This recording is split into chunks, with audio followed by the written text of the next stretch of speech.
I know there's still people, whoa, I'm loud. I know that there are still people filing in. There are going to be people coming in all morning. We have an amazing crowd here, but we also have an incredible group of speakers, and I want to make sure that you all have the benefit of hearing from all of them. So we're going to run a very tight ship here. Let me just begin by saying my name is David Wilkins. I'm the faculty director of the Center on the Legal Profession, as well as a professor at Harvard Law School.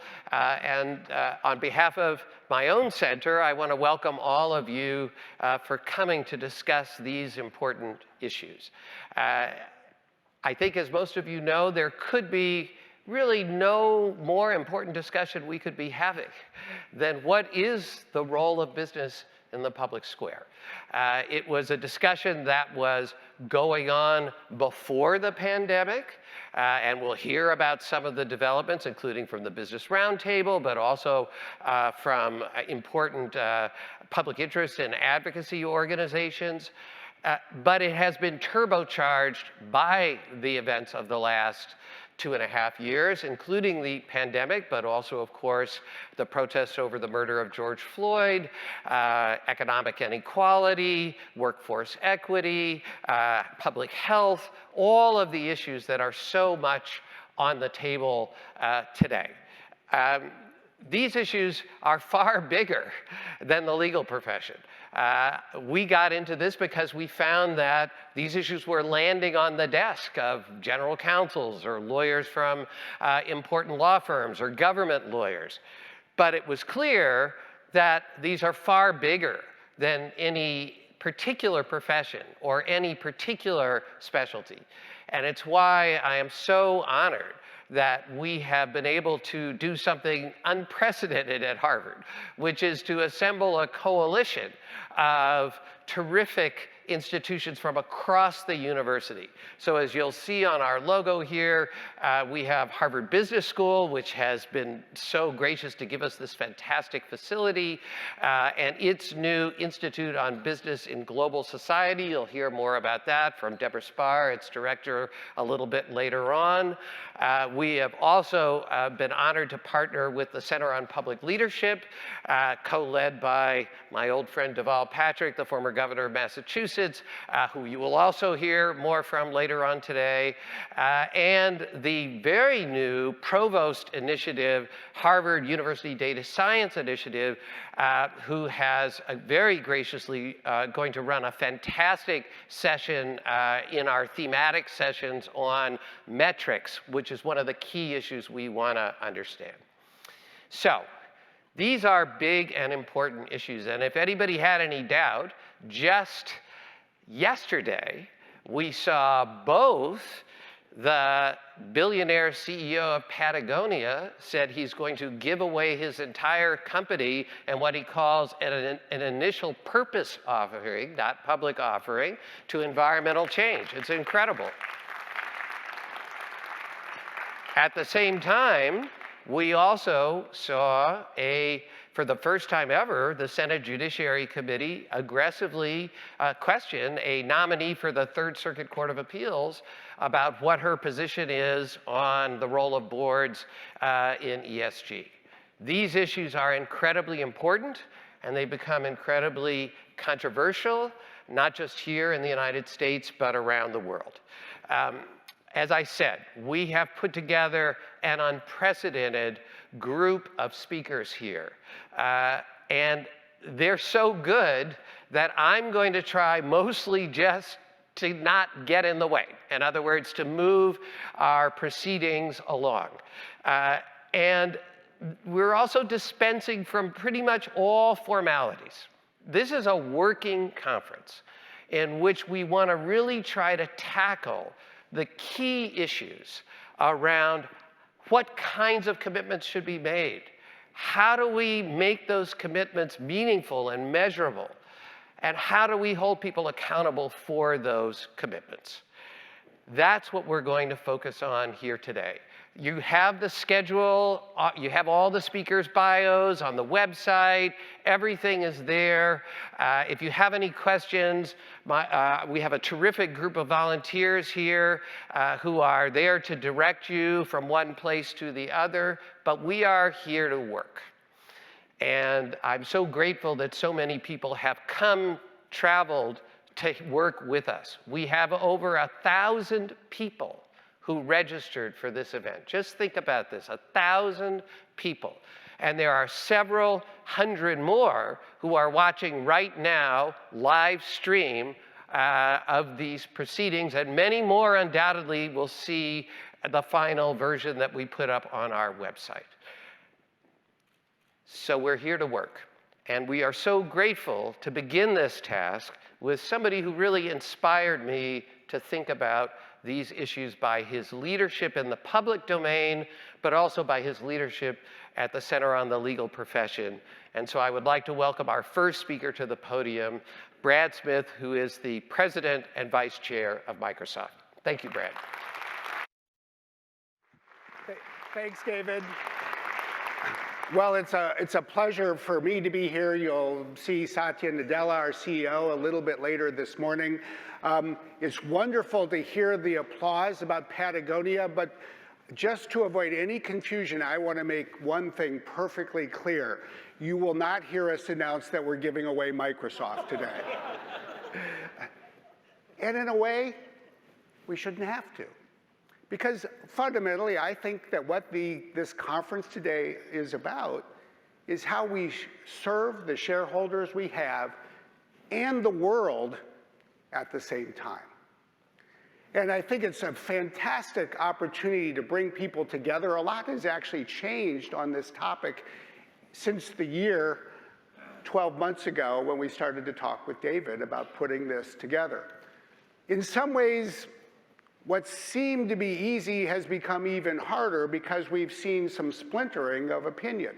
And if there's one fundamental role, I believe, for every university in the world, it is to bring together people with differing views and not only facilitate, but foster dialogue and even debate. That is what I think we have the opportunity to do today, so we can learn more about each other's views and find where there may be some common ground. Every day, I feel that a large part of my job at Microsoft is really to think about 4 distinct groups of stakeholders. The first is perhaps the most obvious for anyone who's been familiar with the history of corporations. It's the shareholder. But then we have customers, we have employees, and we have communities and even countries in a business like ours that we need to serve. And I've always believed that being a leader at a company is not a license to say whatever one thinks about whatever one wants, but it is an opportunity to synthesize the needs of different groups. And I think that's part of what today gives us all the opportunity to think about. When I think about how the year 2022 has unfolded, one thing that I look at, even with surprise, that was not expected in the least, was what the war in Ukraine has forced a company like Microsoft to do. We provided $279 million of technology aid and financial assistance to the government and people of Ukraine. Yeah. I think it was an act of responsible corporate citizenship. But it was also standing up for and serving a customer. And by standing up for and serving one customer in need, we send a message that other customers can count on us in the future. And so many days, I think the real question is, where can we find common ground? How can we synthesize the needs of these different stakeholders? I think in some ways, as you'll hear from Satya, Microsoft is an interesting case study in a place that loves case studies. Because so many times when people ask me, who do you put first? I often say, well, if we really want to serve our shareholders, what we've learned is if you serve your customers, in a way that advances the needs of your employees and, in fact, enhances the communities and countries where you work, shareholders are very likely to benefit. And if you look at where Microsoft stood in 2014 when Satya and Nadella became the CEO, we had a share price of around $25 a share, and now it's about $250. It is a formula that has worked pretty darn well for everybody.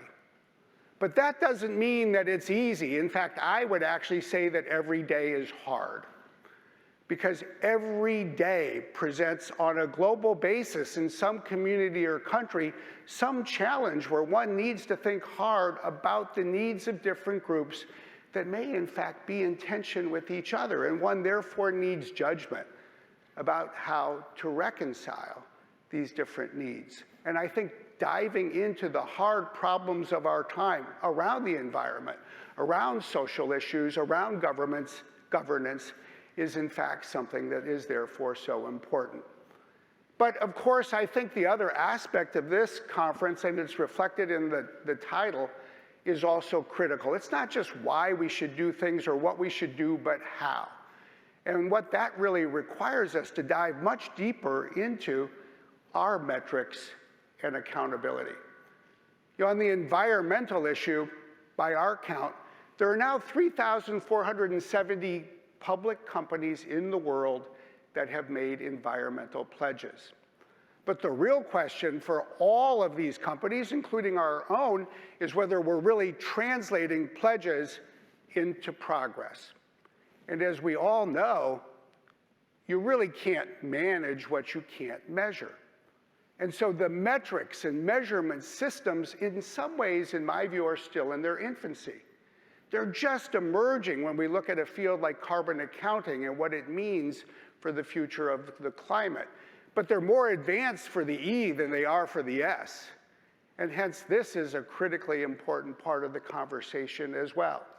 And at the end of the day, I think it is fair to say that unless there's accountability, then there's no reason for the public, whether you're a shareholder or a customer or just a member of the community, to fundamentally have confidence in what businesses are saying. So what we really have throughout this day is the opportunity to learn a lot more, to take stock of how this issue has evolved over the last year, to recognize that there are more competing and contrasting views, and we need to think about what everyone has to say. But then ultimately, one of the things about being a business, certainly one of the things about trying to lead a business, is that decisions need to be made. And for all of us who are in business, we'll need to decide, what is the mission of our company? How do we fulfill our broader commitments? How do we synthesize these different needs? And how do we do it in a way that makes sustainable, tangible progress? What a great place to bring people together. What a great opportunity to learn from each other. David, I'm delighted we embarked on this path a year ago. It's a little more controversial than I thought it would be, but I think that'll make it more fun as well. Thank you very much.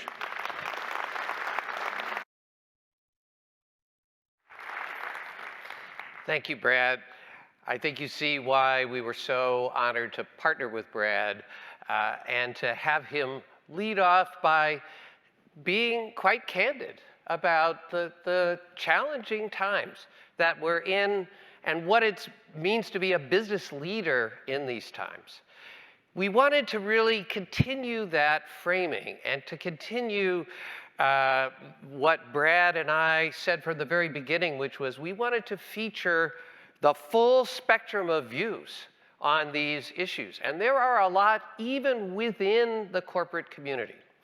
And so we thought we would take a lesson from what we learned from the pandemic, but also from TED Talks and other things, to bring together some thought leaders for what we're calling lightning talks or lightning conversations around contrasting views about how to think about the role of business in the public square from the perspective of business.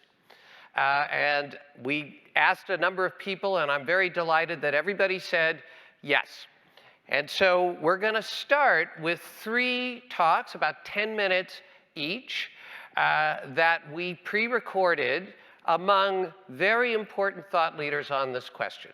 The first is a conversation between Kenneth Frazier, who just stepped down, as many of you know, as the CEO of Merck, still the chair of the board there, and Ken Chenault, who was the CEO of American Express, now the chair of General Catalyst. And they're going to lead us off in a conversation about what they see as the role of business in the public square and their own actions in that regard. We'll then have a second conversation, led by my friend Brad Smith here, with Josh Bolton, who, as many of you know, is the CEO of the Business Roundtable, a former senior official in the Bush administration, a leading voice on these issues. And finally, we have a discussion by my colleague Lucian Bebchuk, who is one of the leading corporate law scholars in the world, and who's been writing a series of articles based on very systematic research that, as you will hear, is skeptical about whether or not this is the way to solve some of the problems that he agrees that we all need to tackle. We hope that this will frame what we say the rest of the day by thinking about the breadth of views inside the corporate sector itself. So we're just going to play these 3 talks one after another, and then we'll have a chance to have more discussion. So thank you. Roll.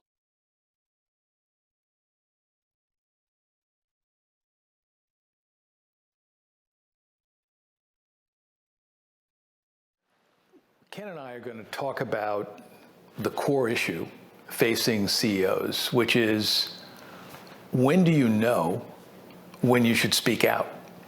And Ken, you were certainly one of the CEOs in Charlottesville. You were the first corporate CEO to speak out, and you also led an effort of CEOs speaking out on voting rights.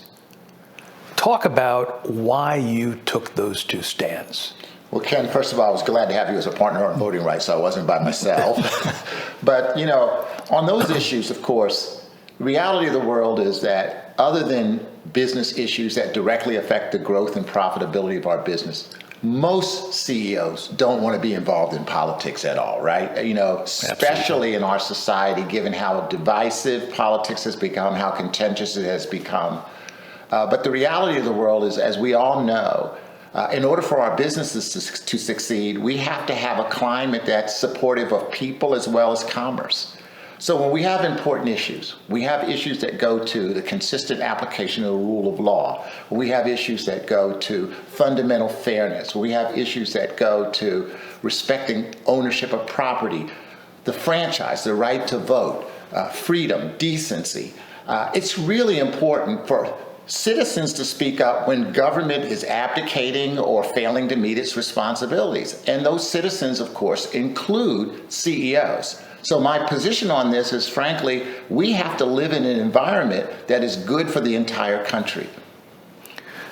You know, I think one of the important points for me, certainly when I was CEO, was the recognition that corporations exist because society allows us to exist. Right. We're not entitled. Absolutely. And sometimes I think people forget that. So the question is, what's the role of companies in our society?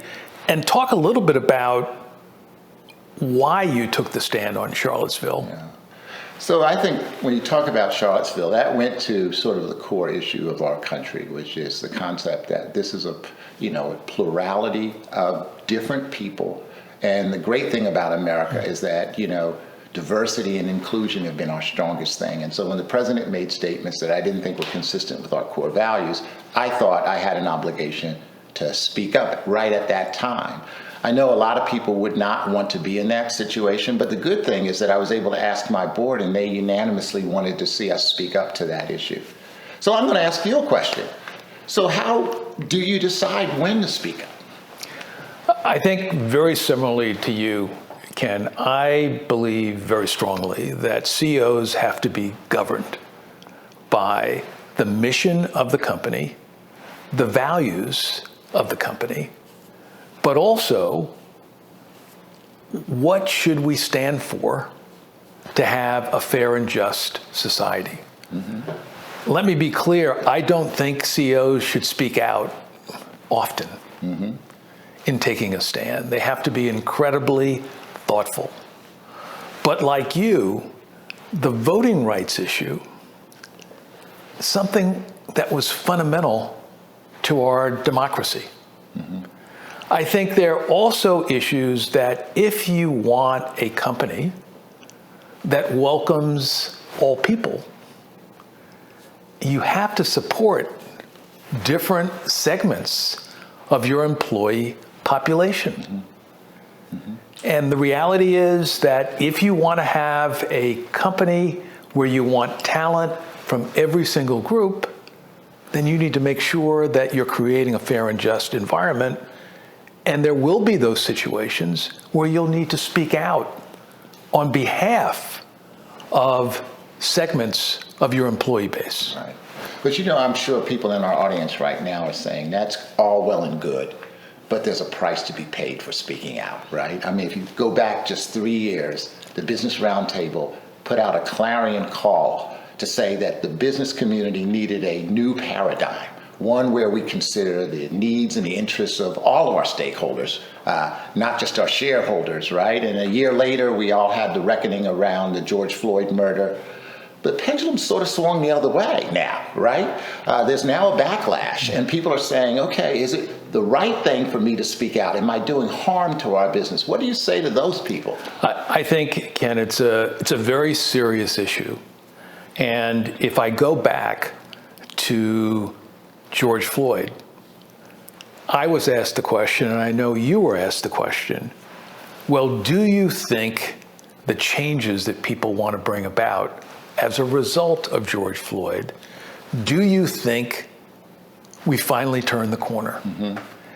And I said, unfortunately, I'm skeptical because I was fearful of a reaction of some segments of our population and politicians who would try to turn back the clock. That's part of what we are facing now. But I go back to, what should your company stand for? And I think one of the issues is people are saying diversity is critical race theory. And I don't know how these people define critical race theory. And they're saying it's woke. If you believe firmly in a diverse society, I think CEOs have to stand up and say, we think diversity is very important in our companies. And clearly, there could be backlash. But my view is that I've always felt that when you're leading a company, you want to lead a company so that it will endure.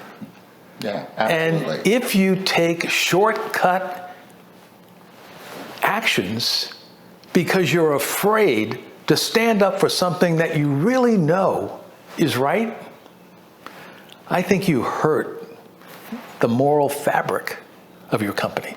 I agree with that. One of the interesting observations that I've made is that the business community has stood in unison for freedom and democracy in Ukraine. And still people are somewhat shy about speaking about issues in the United States. But to come back to my point, the words ESG and corporate social responsibility now become a battleground, right? There's a pro-ESG camp and there's an anti-ESG camp. And you see, for example, at the state level particularly, you see people taking punitive steps, for example, against financial institutions that have said things positively about the energy transition. They're saying, okay, you're against our coal industry or our oil and gas industry. How do we speak to people in the audience who are trying to balance those things. Am I doing net harm to my company, at least in the short run, if I take on those issues? Yeah, I think one of the things that I believe corporations need to be focused on, individual citizens need to be focused on, is cancel culture.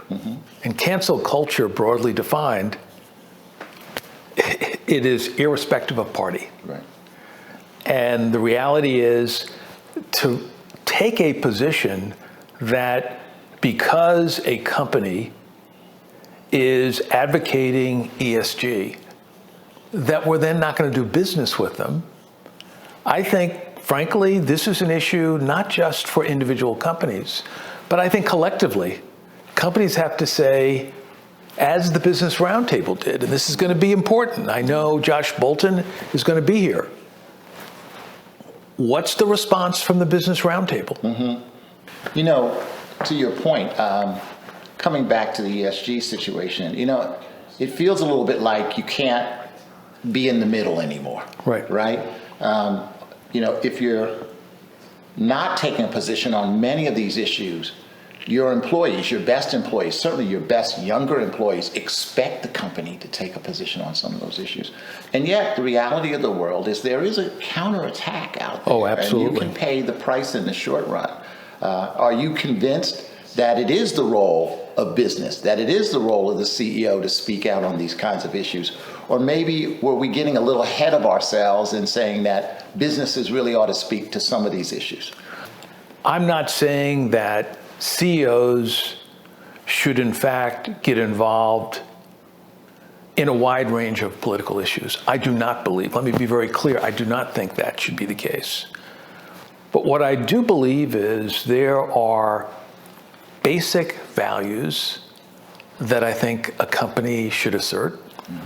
I think if companies take the position that what we want to do to be an enduring company is in fact help improve society, I think that's a position that's important. Yeah. And I think that's in the commercial interests of the company as well as what the company should stand for. I'm hearing sort of a framework emerging, you know, that, you know, we have to ask ourselves how relevant and important is the issue to our company and to our values. Absolutely.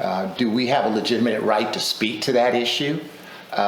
Do we think if we speak to that issue, will we have an impact? You know, because I've been asked to speak on a whole bunch of issues that I've chosen not to speak on. Right. You know, gun control, for example, is an issue Right. that I care about, but I just don't think Merck has earned the right to speak to that. Whereas, you know, we work both at General Catalyst and I worked at Merck with respect to health and health disparities. Right. I think we know a lot about that issue and we have a right to speak to some of those issues. Absolutely. So it seems to me like you're actually putting a framework together that says, you know, we really ought to figure out which issues that we actually have earned the right to speak to. You know, the other thing that's interesting about this, Ken, at least the way that I think about it, is we all run global companies. Right. And the environment in Europe couldn't be more different than the environment in the US. And so a lot of what we're talking about in terms of the pendulum swinging very quickly to the other side, that is to more of an anti-ESG area, is what's happening in the US. At the same time, my sense of it, and I know that we'll have people speaking from this perspective later in this conference, it's becoming stronger and stronger in terms of Europe and European investors and European society. So it feels a little bit like this is going to be tough for CEOs going forward because you're going to have to take a stand on some issues and you can't hide. That's right. And I think we are at a critical point with respect to the ESG movement. That are we going to say we should fold and not be advocates? And I think that's a decision that the CEO, in consultation with his or her board, they need to very intentionally think through those issues, have those conversations. And my view is they need to take a stand.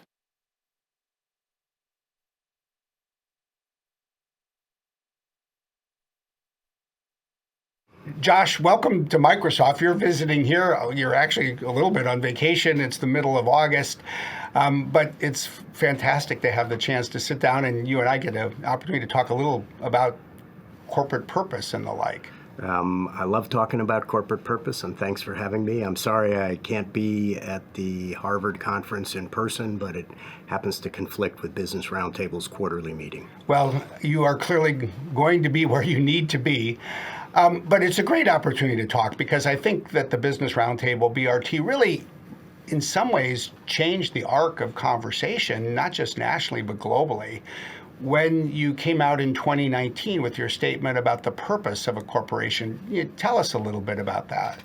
Well, we're almost exactly 3 years on from the issuance of a statement that was signed by almost the entire membership of the Business Roundtable at the time, which I think was about 187 CEOs of America's largest companies, and 181 felt comfortable and strongly enough about this statement that we did something we'd never done before, is we asked them all to affix their personal signature, and then we published it in the Wall Street Journal.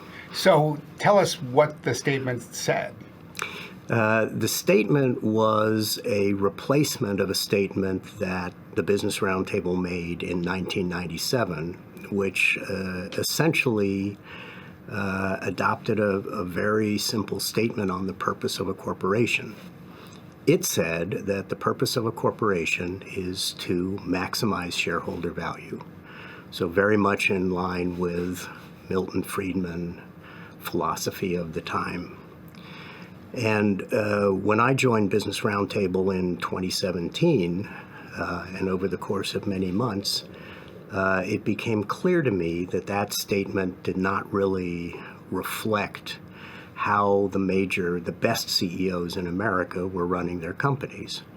And Jamie Dimon, who was then chair of the Business Roundtable, the CEO of JP Morgan Chase, and Alex Gorski of Johnson & Johnson, who chaired our corporate governance committee, they thought we needed to do a restatement of that purpose of a corporation. And Alex Gorski set to work with the team at Business Roundtable. And it took about 6 months of serious conversation at the CEO level to come up with a new statement that said that the purpose of a corporation in our modern world is to support all of the stakeholders of a corporation, not merely the shareholders, but still with very much a shareholder focus, in the sense that any company that does not take care of all of its stakeholders is not going to be benefiting the shareholders in the long run. That, to me, I have to say, is an incredibly important theme, and I'm guessing it'll be an important part of the conversation of the conference at Harvard. You didn't say sacrifice the interests of the shareholders. In my mind, what you really advocated was an approach to synthesizing the needs of a number of different stakeholders, which these days includes customers, it includes employees, it includes communities, it can include countries, and by doing that, you serve shareholders. Well, we didn't say countries, but we did say everybody else that you mentioned. We said, and that the stakeholders, whom it is the purpose of a corporation to support, are the customers, the employees, the suppliers, the communities in which we operate, and the shareholders. Yeah. And by the way, the Wall Street Journal noticed that we put the shareholders last and decided that we had demoted the shareholders, which was simply not true. My recollection is it was almost random, the order in which they came. Now, that was 3 years ago, as you said. ESG has become an acronym that has made it onto the cover of The Economist just this summer, and many other places. As you think about the discussion about the purpose of a corporation, especially this connection then with the environmental, social, and governance issues, how do you think of the last 3 years? What has happened to the debate about the purpose of companies? The reality is that this was a debate that's been going on in C-suites and in boardrooms for many years now. So I view the statement that was done 3 years ago as evolutionary rather than revolutionary. The best CEOs were already headed in that direction, if not already arrived. And I think there's been a further evolution over the course of the last 3 years in the debate about what is the purpose of a corporation. But something that has changed even just in the last 3 years is the recognition across a number of constituencies that corporations need to have a purpose. That the best CEOs, I think, always internalize that, but now it's externalized. And I think that's the biggest change over the last 3 years, which is that successful corporations, the ones that attract customers and the best employees, are the ones that can properly articulate a purpose other than merely making money for their shareholders. Mm-hmm. But I don't want to denigrate making money for the shareholders, because if you don't make money for the shareholders, you don't exist. Mm-hmm. And therefore, it matters if you're not making money, if you're not profitable, if you're not successful, it doesn't matter how much you care about society and everything else, you're not going to be around. Now, here in 2022, we've seen an interesting development. I think in part you're seeing some states and some state treasurers, say our state has money, we invest it. We're not comfortable investing our money, or in some cases, we might not even be comfortable doing business with companies that, in their view, are going too far beyond the traditional purpose of a corporation, if it's defined as serving shareholders alone. In some cases, it may be the activities of the company. In some cases, it may be the company using its voice to speak out on certain policy issues and the like. Look, you're not only the CEO of the Business Roundtable, you're one of the most astute, long-standing, I would say, observers and participants of government in Washington, D.C. and in the United States. What do you make of all of that? How do you take stock of it? It's tough. It's very tough to navigate. I think one of the hardest things for a modern CEO today is deciding when to use their own voice, when to use the company's voice to speak out on an issue that isn't very clearly and directly related to the bottom line of the company. But increasingly, that's the expectation for CEOs. I can tell you that most of the CEOs I know would rather just run their companies. Yes. That's not an option anymore. The customers, and especially the employees, expect it.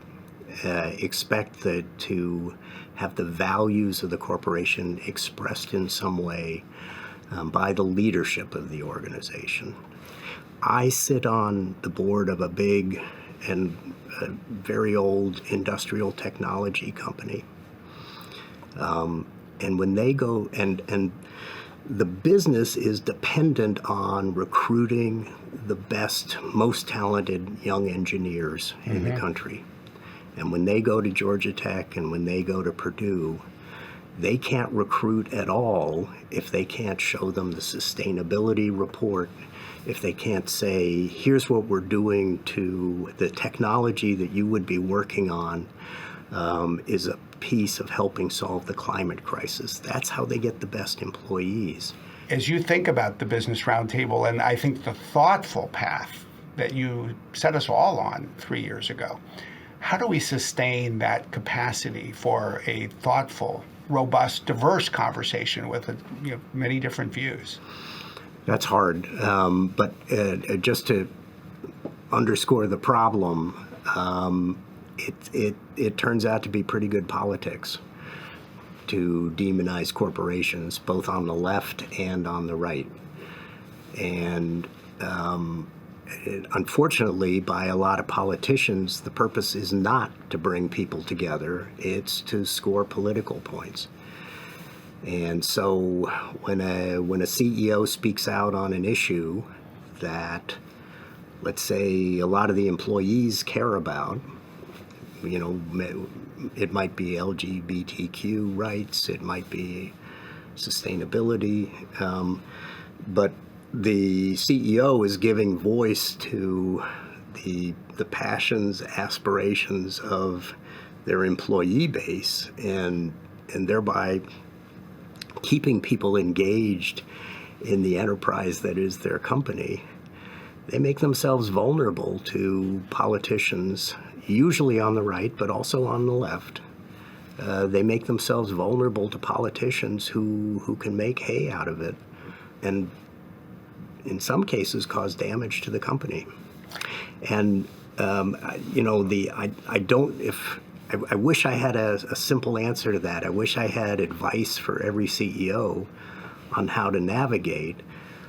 But I think the best practice begins with having a clear set of values that define your corporation, and make sure the employees are bought in. And every CEO is going to be under pressure to speak out about abortion or democracy or human rights or policing or something.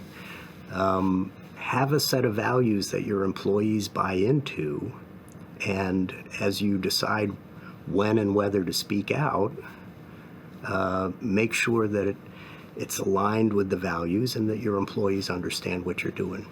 Well, I do think that actually is maybe not simple advice, but good advice. And I think that is going to be at the heart of a lot of this conversation. So I'm sorry you're not going to be with us at Harvard. Josh and I are both Princeton alums, and we're fellow Princeton trustees, but we had the Harvard insignia here and logo, and it would have been great to have you in Cambridge, but thank you for this. I know your words will help define the conversation we need to have. Thank you, Brad. I wish everybody a great conference, and we look forward to studying the results. That's right. Thank you.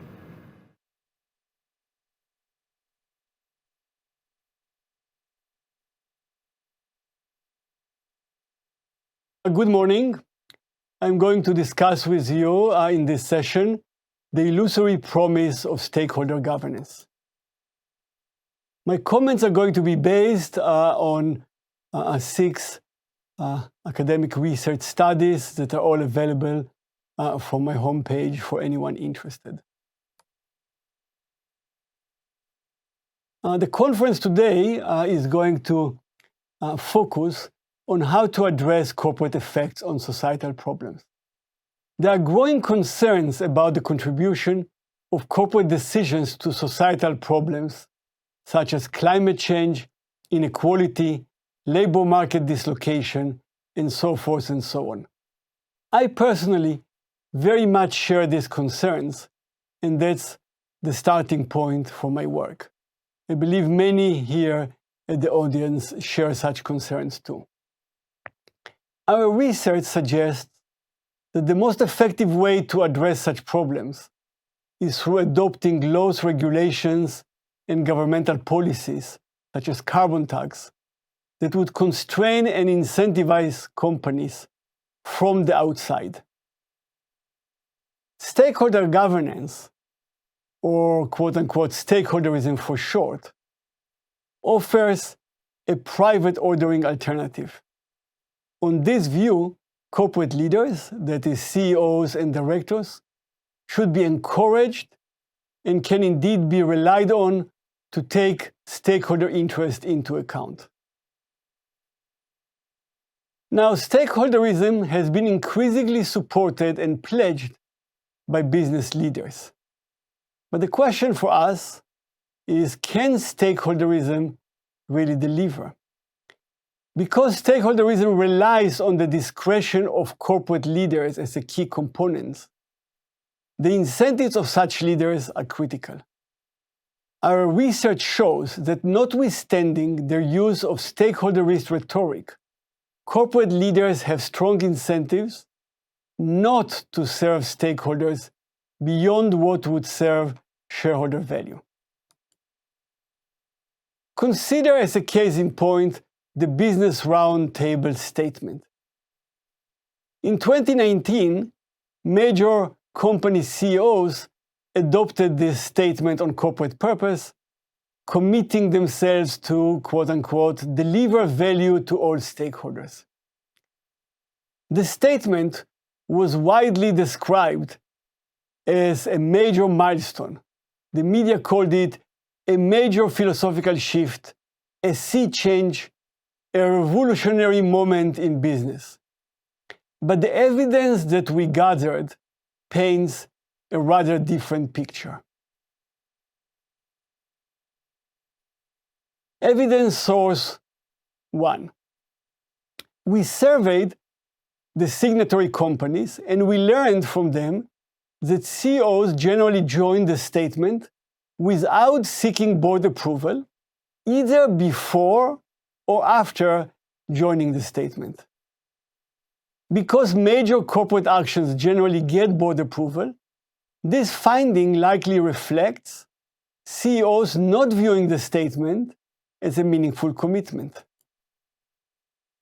Evidence source 2. We reviewed the board-approved corporate governance guidelines of signatory companies, including the guidelines of the many companies that revised their guidelines after the BRT statement was issued. We found that corporate guidelines still continue to largely reflect a commitment to shareholder primacy. Evidence source 3. We reviewed the security filings that many signatory companies issued in response to shareholder proposals they got, seeking corporate reporting on the implementation of the BRT commitment. What did we find? That signatory companies generally stated that reporting was unnecessary because joining the so-called historic BRT statement was not expected to be followed by material changes. Evidence source 4. We reviewed for all the signatory companies the current compensation arrangements they have for board members, arrangements which shape director incentives and reflect corporate objectives. We found, first, the director pay is still strongly tied to stock prices, and second, the director pay is not at all linked to any ESG metrics. Going beyond the companies that were BRT signatories, we conducted an empirical study of stakeholderism in the time of COVID. To do so, we reviewed the terms of all significant corporate US acquisitions during the first 2 years of the COVID pandemic. We had over 100 transactions, in the aggregate more than $700 billion of value. We found that corporate leaders negotiated substantial premiums for shareholders, as well as significant additional benefits for corporate leaders themselves. But what, you may ask, about the stakeholders? We found that despite the heightened vulnerability of stakeholders during the pandemic, and despite the deal risks that we documented for stakeholders, corporate leaders generally chose not to share the deal gains with stakeholders. Leaders generally did not negotiate for any protection for employees, not even compensation for those who would lose their employment. And leaders generally also did not negotiate for any protections for communities, customers, or the environment. Let me turn to the perils of stakeholderism. Even if stakeholderism should not be expected to produce material stakeholder benefits, as I suggested to you, could it be argued that it would not hurt, it could only move us in a positive direction?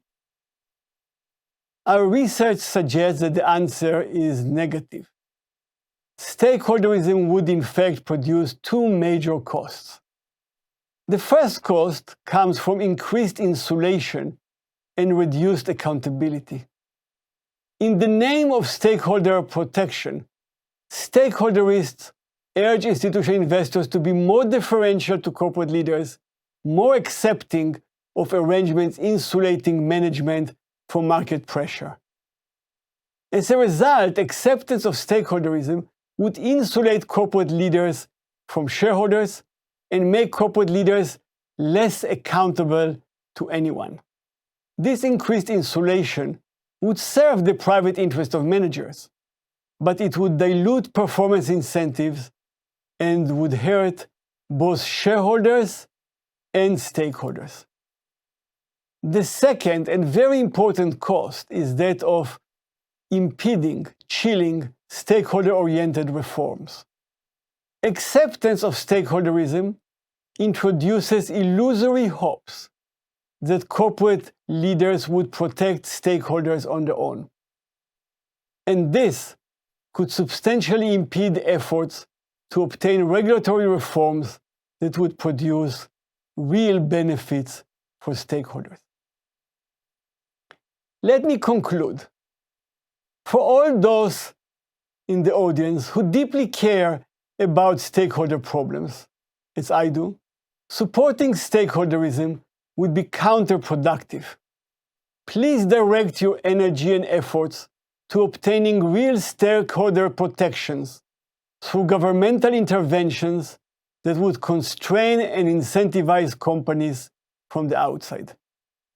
Specifically, for all those in the audience who deeply care about climate change, hopes that corporate pledges would make a material difference in this regard are illusory.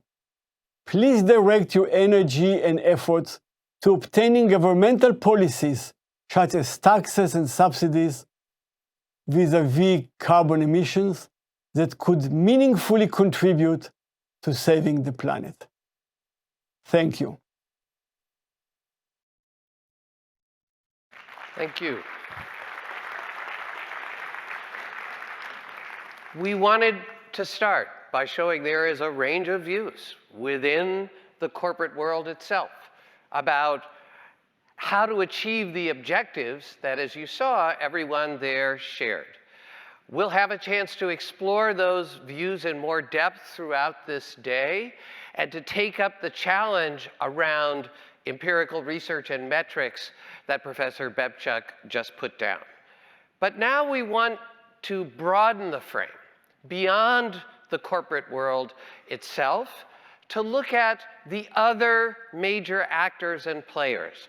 And throughout the rest of this morning's plenary, we will hear from major advocacy organizations which have been leading the fight around climate change and social justice. We will hear from leading government regulators and those from around the world who are focused on these issues.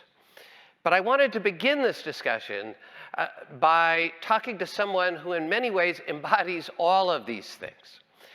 Dina Powell-McCormick has had an extraordinary career in both the public and the private sector, and now sits in one of the most responsible positions looking at corporate actions across a range of industries, a range of kinds of actions, and around the world. Dina has very graciously agreed to come here to join us for a conversation about these issues. Please help me welcome Dina Powell-McCormick to the stage. Thank you, Dina. Thank you so much. Thanks.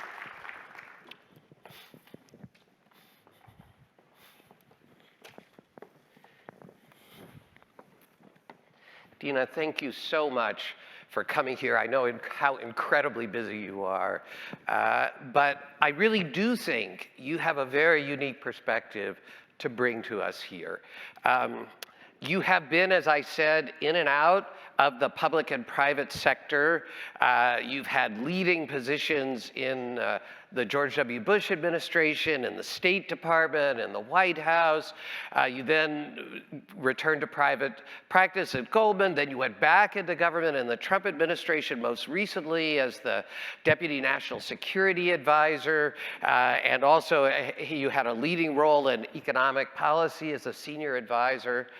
And then when you left government this time, You chose to go back to Goldman Sachs, but in a different kind of role than you had been before, and one in which your title and really a huge part of your charge is around sustainability and inclusive growth, a position that's now been elevated to the top level of Goldman Sachs's management. And I guess my question for you is, why did you want to make these issues? You could have had your pick, I'm sure, of many, many jobs. Why did you choose to make these issues central to this phase of your career? Well, first of all, thank you so much, Professor Wilkins, for having me with you today at this extraordinary conference. I mean, two forces of nature combining. Brad Smith and Professor Wilkins produces this. It's pretty extraordinary. Now, when you go through my resume, I feel a little worried. It sounds like I can't keep a job. But I have had the privilege of working in government and in the private sector, and I'm really proud to be here today at Harvard. I'm a proud member of the advisory board of the Center for Public Leadership under Governor Patrick's leadership.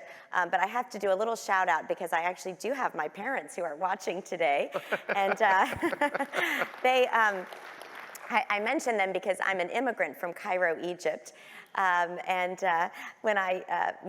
growing up, my parents used to say, you know, Dina, we left our homeland so that you and your sisters could pursue your dreams, anything you want to be, as long as you're a lawyer, a doctor, or an engineer. And their dream was Harvard Law School. This is as close as I'm getting, Mom and Dad. But I'm really delighted to be with you.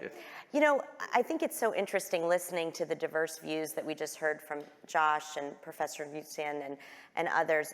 I think the way Goldman Sachs has really approached these issues is through a client focus. You know, we are responsible to our clients, to our shareholders, and to our people. And the way that we approach our strategies is really based on what are the big market opportunities, what gaps exist, and how can we uniquely meet those gaps? And that's why when it came to sustainability, and we define it as climate transition and inclusive growth, this is obviously an area that all of our clients today are dealing with in one way or another. From our largest sovereign wealth clients, to our corporate clients, to our large asset management clients. And so our CEO, a couple of years ago, decided to approach it with a real commitment that was measurable. We committed that we would invest, advise, and finance $750 billion of capital. And we were able to really use that framework as the way to track transaction by transaction, how were we serving our clients most effectively. And in the climate transition side, you know, quite frankly, we take the approach that perfect prevents progress. And so some of our energy clients are going to have a much more challenging path to meeting their climate goals. But I'll give you one specific example on the climate transition side and then one on the inclusive growth side. On the climate transition side, we've worked for many years with Apple. And you know, they have a really strong commitment to reaching their net zero goals with a pretty difficult carbon footprint globally, as you can imagine. And so while they've developed a supply chain approach that focuses on this issue, certainly their own sustainability internally in terms of meeting carbon neutral goals, but they still were gonna have a pretty significant gap to make that final lane. We worked with them to create something called the Restore Fund. It's a $200 million fund. We are co-investors with Conservation International, we're the GP. And what we're actually doing is finding new technologies in reforestation that are really gonna make such enormous advancement that Apple is gonna be able to help reforest huge swaths of Latin America in making these kinds of investments, not just in the territories themselves, but actually in new technology all around. On the inclusive growth side, we went back to our framework. What is the market opportunity? Where is the gap? And what can Goldman Sachs uniquely do? And after COVID, we began to look at a number of groups in the country, and Black women was a focus. Jan Hatzius, our chief economist, produced a study called Black Womenomics, which actually looked at the fact that Black women have a 90% pay gap in our country, and COVID only exacerbated that enormous pay gap. And what we realized is that that's preventing all of us from realizing a $300 to $400 billion GDP loss. So for us, market-based solution. If we can invest In those gaps that face Black women in our economy, we will actually be able to show that we are increasing GDP in the United States. And so we launched 1 Million Black Women. We're extremely proud of that initiative. It's a $10 billion balance sheet investment to actually invest in different sectors that prevent Black women from realizing their economic potential. So Dina, that's so fascinating, and it shows the power of the private market and important private market actors like Goldman. But I think you also are uniquely positioned to talk about what the role of government should be in these discussions. And in some ways, Professor Bebchuk has put a choice out there for us. Is it the private sector or is it the public sector? But there is perhaps another way to think about it, which is how can the private and the public sectors work together? And I know you started this in your last role as the head of the Goldman Sachs Foundation, and a number of these projects that you have obviously require public infrastructure and framework. And yet, as we heard from our other lightning talks, that kind of public-private cooperation is becoming increasingly more difficult. Mm-hmm. And I wonder if you could just comment from your perspective of coming out of government into the private sector, into a situation where these issues are really becoming very politicized. How do you navigate that to try to get the benefit of public-private cooperation? Sure. I think that it's not either or, it's both. I mean, if you really want to address massive global challenges like the kinds that we're going to be talking about today, you absolutely have to have the whole of institutions coming together. That's government, academia, the private sector, multilateral institutions, and nonprofits. You remember Tom Friedman's book, The World is Flat. We just really have to be a connected world in order to really drive some of these goals. In our case, starting in 2007, we really had a couple of major focuses on economic development. And we built two initiatives. One was called 10,000 Women. The other was 10,000 Small Businesses. 10,000 Women at the time was the largest economic investment in providing capital, business education, and business advising to women entrepreneurs around the world. There was a gap that we saw.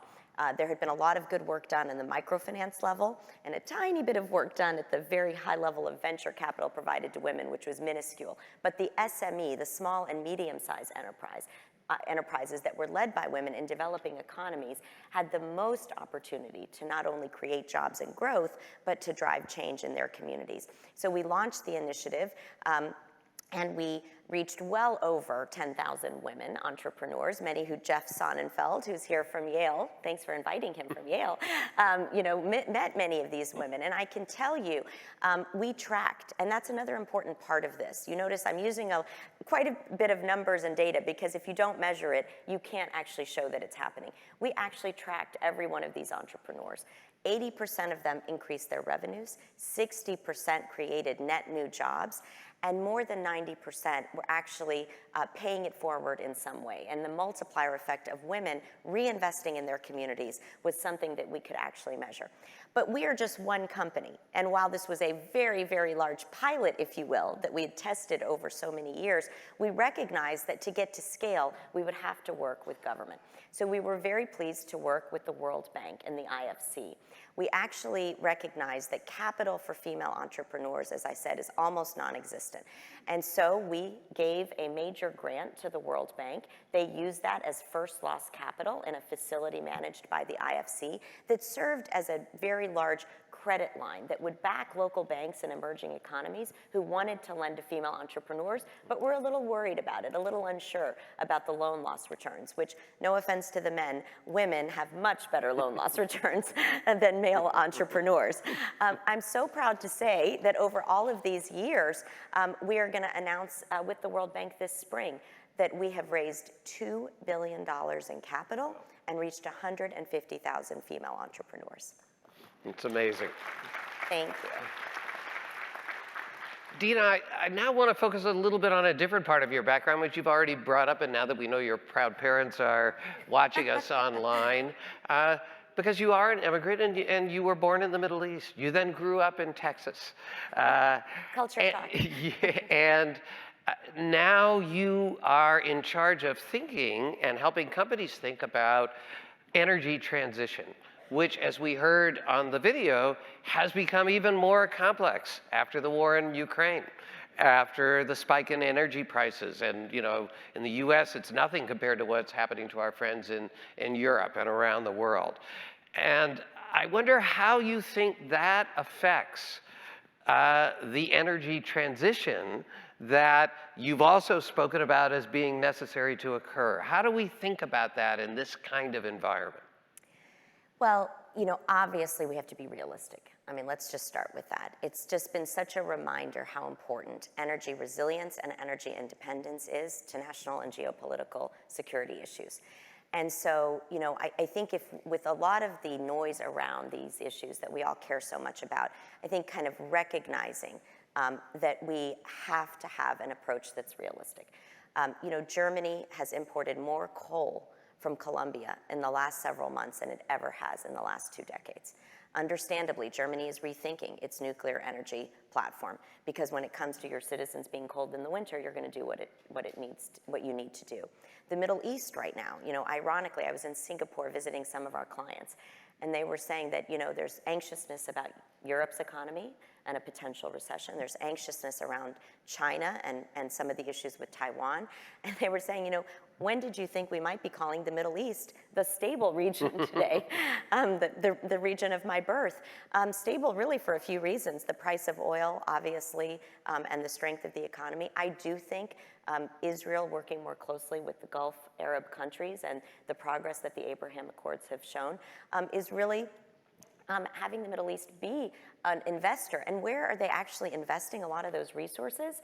In electric car companies, in companies that are actually focused on renewable energy because they're trying to diversify their portfolio. So I think when you have a moment like you do, you have to recognize that we need to be really thoughtful about the energy crisis and maybe thinking about ways that we don't blame countries that aren't going to be able to reach the goals as fast. There are developing economies in the world that being callous about what they need in terms of energy, I think sets us all back instead of being realistic. So, Dina, I could talk to you all day, but we have so many other fantastic speakers.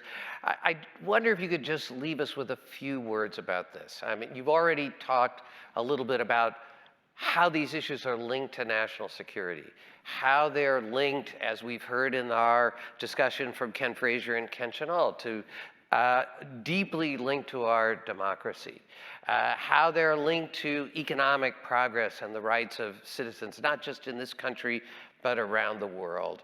And you have a unique perspective to think about that integration, which is so critical for us to keep in mind as we think about these issues for the rest of the day. I just wonder if you could share a few words about where you see that integration and some things the audience ought to keep in mind, not just for today, but as they go back and think about making progress on these issues. You know, there's an old famous saying in politics, never waste a good crisis. And I think we don't know which crisis to pick from today. The energy crisis that we're seeing, the potential economic downturn that so many are facing. And that has a way of really focusing policymakers, business leaders, capital allocators. And I think that rather than focusing on our differences, if we approach this with, we all want a healthy and equitable economy, and we want a sense of peace and security in the world. And what that means is finding market-based and sustainable solutions. Things that are actually going to be desirable in the marketplace is definitely going to make it sustainable. And so in not wasting that crisis, how can every one of us think about ways to drive the change that we want to see in partnership with the private and public sector, but really, really focused on measurable change. You know, you're going to hear from Mayor Landrieu at lunch today, and we actually worked with him in New Orleans. After the impacts of Katrina were still really being felt, we developed a program there with Delgado Community College to work with a number of small business owners in New Orleans.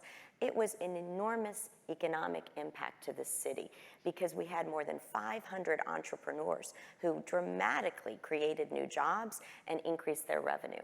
That is a market approach. We couldn't have been more proud to have allocated the lending capital and the educational capital at Delgado Community College. There are solutions out there, I guess is what I want to say.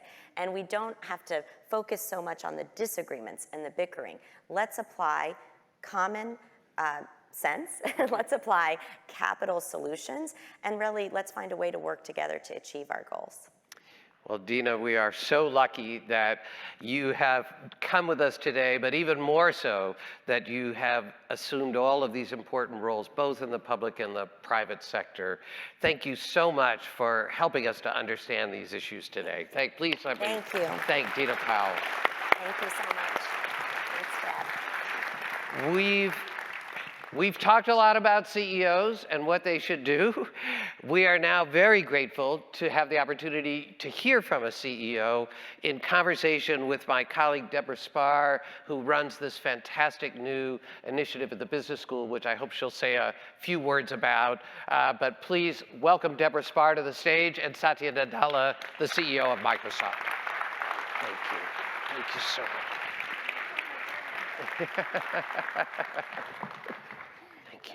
Thank you, Satya. Good morning. It's a great pleasure to see so many of you here today in this spectacular space. As David said, my name is Deborah Spar. I'm a professor and senior associate dean here, and I am the new faculty chair of our new Institute for the Study of Business and Global Society, otherwise known as BIGS. And our hope is to raise all of the BIGS questions, have the BIGS conversations, and really try to think about whether there is a new or different or modified role for business to play in addressing the societal issues that we've started to hear about today. It was my great pleasure several months ago to have the first of our BIGS conversations with the wonderful Satya Nadella, and it is my pleasure to welcome him back to the stage. Satya, who really needs no introduction, is of course the chairman and CEO of Microsoft and is doing a fabulous job in carving out the new routes for business. Satya, thank you. Thank you so much.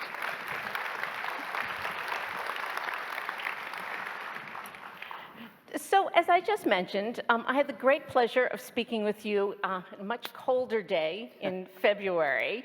And I want to go back to some of the questions we raised, which are really the central questions both of our conversation today and of our mission at BIGS. So as I'm fond of reminding our students here, for the past 50 years, we have all been living in what I essentially think of as Milton Friedman's world. We got elements of that just a moment ago from my colleague Lucian Bebchuk. But this is really the world that Milton Friedman helped describe. And in a shorthand way, it's a world in which we have an economic system defined by capitalism, and a capitalism in particular which holds that the sole responsibility of business, and I pause on that, the sole responsibility of business is to maximize shareholder returns. Yet, as many people have already said this morning, this world is coming under attack and scrutiny. And a number of people are starting to call upon business to do things differently and to expand the aperture and look at a whole range of different other kinds of objectives. And I think you're one of those people. When we last spoke, you talked very eloquently about how Microsoft defines its success. And if I believe I'm quoting you correctly, you said that your license to operate depends on driving economic and social surplus in every community where you operate. So let's start there. How do you define the purpose of Microsoft? Now, first of all, it's great to be with you again, Deborah, and thanks for having me. I mean, not that Milton Friedman needs me to defend him, but maybe as a University of Chicago grad, I should. I think there's a lot of misinterpretation, at least. When I think about the article he wrote in 1970, in fact, if you read it carefully, he actually talks about what, at that time, what was the guardrails that needed to be put in place against corporate bosses. To some degree, I think, if I understand, I was not in the United States at that time, but I felt that in the 1970s, perhaps, the American corporate leaders just were not elected by anybody and were not accountable to anybody. And so a little bit of that original shareholder primacy perhaps was one of the most sort of democratic things to have happened in order to put the retail shareholders and others more in control. So it's an interesting thing. It's worth, I think, for us to really dig into it. The definition I like, to your point about what is the social purpose of a company, it comes from another economist I came across in the last few years, Colin Mayer. He's at Oxford. I like his phrasing of it too, right? He talks about the social purpose of a company or a corporation is to create profitable solutions for the challenges of people and planet. And the two parts to it I love, the balance of it, right? Because I feel that if you don't create profitable solutions, you will lose shareholder permission, right? No shareholder is going to, at least in the long run, although today's markets seem to sort of, interestingly enough, fund a lot of unprofitable things for a long time. Let's set that aside. But in the long run, markets do reward people who create solutions that are profitable. But the other check is that the social permission to operate in every community, in every country, comes from solving some real problems that people and planet have.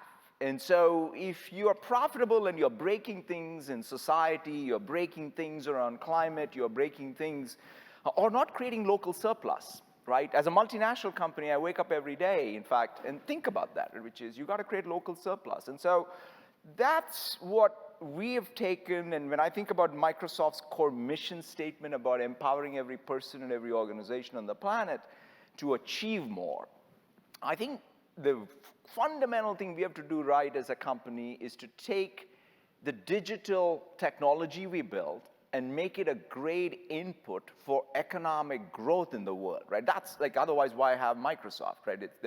We do want to drive economic growth, which we think then leads to lots of other good things. And we need to be grounded, though. For example, that economic growth, is it equitable, right? It's not just about the West Coast to the US or the East Coast to China. It's everywhere. Is it really helping build more institutional strength around fundamental rights, right? Like democracies matter, right? After all, capitalism depends on democracy, so let's have machines that are being used in even to count our votes really be accurate. So let's put our energy behind it. Trust cannot be broken, whether it's on privacy or security or AI ethics. Let's just make sure that's there, because otherwise we won't have a business to operate. And of course, the planet. What is Microsoft's own footprint when it comes to sustainability? But more importantly, how can Microsoft work to help the world become more sustainable? So we've grounded ourselves on the core business model and mission, and these pillars, which we think are fundamental to getting the license to operate in every community and country. And so that's at least how we've approached it. Yeah, so we're not going to have time to get into it today, but you do raise what I think is one of the great questions. Yeah. Thank you. Yeah. Is democracy necessary for capitalism? So I'm not going to ask you that, but I'm just going to sort of put it out there, because I think that is one of the central questions. But to go back to Milton Friedman for a second. So one of the great beauties of the Friedman world is that it's simple, because every morning you wake up and your job is to maximize shareholder return. The world you described is more complex if you're worrying about the East Coast of China and communities in Seattle. And so how do you, on a day-to-day basis, run a company, particularly a company as big and complex as Microsoft, when you have this multiplication of objectives you're trying to maximize, or at least even address? Yeah, I mean, in some sense, that balance between what your shareholders, quote unquote, are asking you to deliver every quarter, and the stakeholders, one community, one country at a time. Let's take that. The reality is, the shareholders should care about that as much as anyone in management cares about. Because I go back to, if your long-term license to operate comes from having solved the challenges of people and planet, and for it to be real, you have to articulate to your shareholders, you're not doing anybody any favors here. This is in your self-interest. So I think that the way even this debate sometimes is framed as somehow stakeholders are taking away from shareholders, I think is not. It's actually, you can do a DCF on it and say it's somewhere there in terminal value. You just have to sort of pay attention to it. That, I think, is a job of management even, to communicate that properly. And so to me, I think, to your point about how does one operationalize this, the first thing I think we have to do is business design, right? So at the end of the day, the board, the management team, has to make sure that the company's mission and core business model are really creating that balance. Pick the right category. Sometimes I feel like if you don't, you're in a business that fundamentally may make some short-term profit, but at the same time is creating all kinds of damage. Whether it's societal damage, environmental damage, or trust is being eroded in society, or what have you, you will be punished as a shareholder. So it's in the shareholder's interest not to have a core business model or a core business category that has that misalignment, so to speak. So the job, I think, of the CEO, the management team, and the board is to first make sure that the business model and the business design fits that balance. Then, to your point about what's the next step to operationalize it, the bottom up. If that is the top down, the bottom up is every leader in the company, every individual in the company should be able to connect what they're doing, because it's not like the CEO sits and makes all the decisions, right? I mean, you have to be able to set a frame and an architecture where everyday decisions, which businesses am I entering? How am I producing products? You and I were talking about why is it that this thing doesn't have a universal design? Like somebody should say, oh yeah, universal design is better for us to build things so that we can have 50% of the people who are being excluded by this design actually have the ability to use it. So I think individuals have to be empowered by the business model to make the decisions that are, again, helping the shareholders and the stakeholders. And lastly, it's the ecosystem. So one of the things, Deborah, I say, for example, I'm here in the Northeast. I look at any community I visit in the United States or anywhere in the world, I try to sort of make sure that, okay, because of Microsoft's participation in the region, can I tangibly feel, right, real evidence, not just some abstract stuff, where we are contributing to small businesses becoming more productive because of our inputs. Large companies out of here becoming multinationals that are becoming more globally competitive, employing more people. Public sector organizations in the region becoming more efficient with our inputs. Health outcomes becoming better. Educational outcomes becoming better. Because that's my license to operate. If I meet the mayor of Boston, I have to talk about that. Otherwise, they'll say, why are you here? That's the other part. The ecosystem around you is super important to think about as to whether your business model and what you're doing is all translating into that local surplus. Okay, so that's a great place to jump to the next question. So one of the things that the world is really good at is providing problems. There's no lack of problems in the world. And so we're starting this new course here at HBS, little course, that will ask the students to think about what problems they want to tackle. We tell our students to be a leader who makes a difference in the world, but that leadership can go from building a microphone that women can actually use when they're wearing dresses, one of my pet peeves, to addressing climate change. So how do you think about which problems are yours to solve? And I'd love you to say a few words specifically about climate change. You're not an energy company, you're not a climate company. Why should Microsoft even think about trying to address climate change? Yeah, I mean, I think that's a great question in terms of, first of all, I always think about what is it that Microsoft uniquely can contribute, which, again, fits these two criteria. It's, helps our shareholders enjoy the benefits of us having done something profitably, but also the world benefits because we are contributing to the challenges of people and planet. So take sustainability. First, as one of the largest cloud provider when it comes to commercial businesses, we're a big user of power, and in fact, increasingly. The world needs, if I go back to my core of my business model is to just commoditize compute so that there is compute capability and capacity available, because I think it's the most malleable resource that can make everything in the world more efficient, right? Even energy use more efficient. But we are energy users. So to me, we made, in fact, Brad and and our management team, we all came together and we had a commitment that we made, I think, 2 years ago now, where we said by 2030 we will be carbon negative, water positive, and zero waste. We did the math and we said, okay, how do we get there? We felt that this would require some real push on our part and some real breakthroughs in the world. But we committed, and in fact, we have now done 2 reports. Every year, we even publish our report, so that progress is, being tracked. It's audited. We just have to hold ourselves accountable. In fact, we even put my pay and our leadership pay is also tracking how we are making progress on our commitments. And guess what? Like, one of the things we noticed in our last report is, we did actually reduce Scope 1 and 2. But our Scope 3 increased. Why? Because people are using more devices of ours. And so to some degree, we have that challenge of saying now we have to really go make sure that the designs we come up with are really more sustainable. We have a carbon tax internally that we have increased in order to make sure we create the right incentives. We have created an innovation fund so that we go fund the things that can be miracle breakthroughs that we need in order to help us.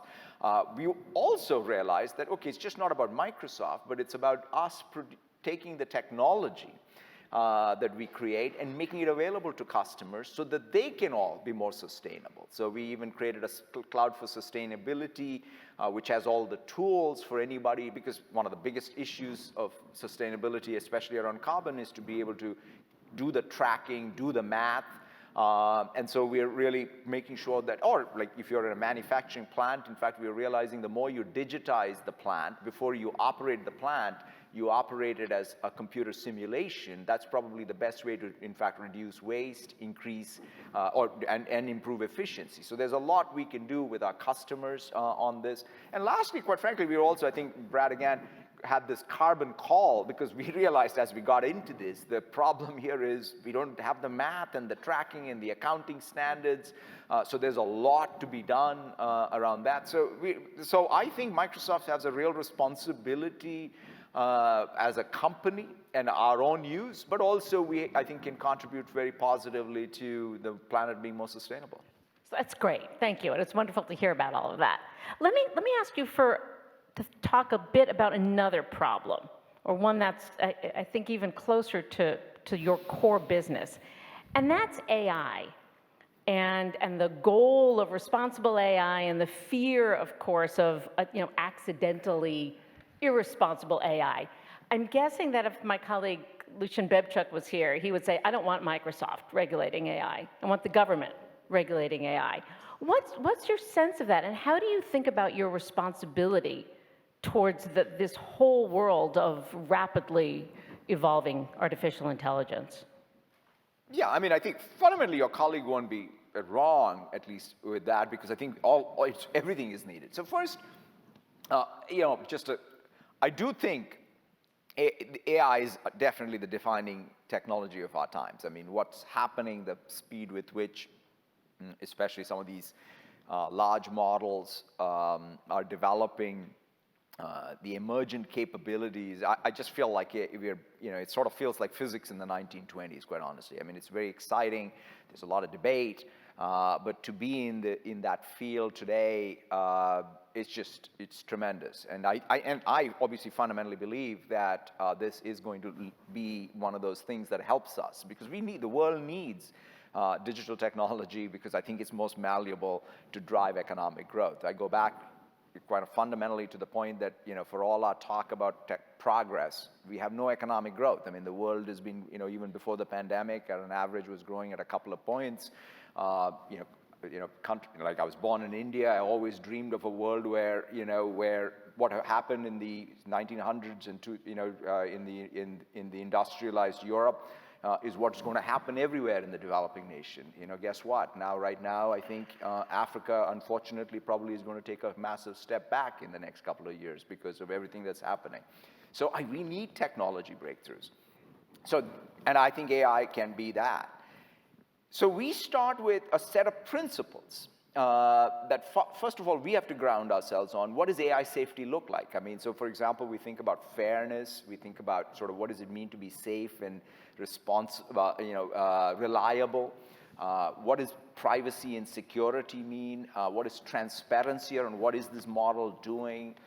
Inclusiveness of the model, like how is it designed? And then, of course, are you accountable? And who is accountable?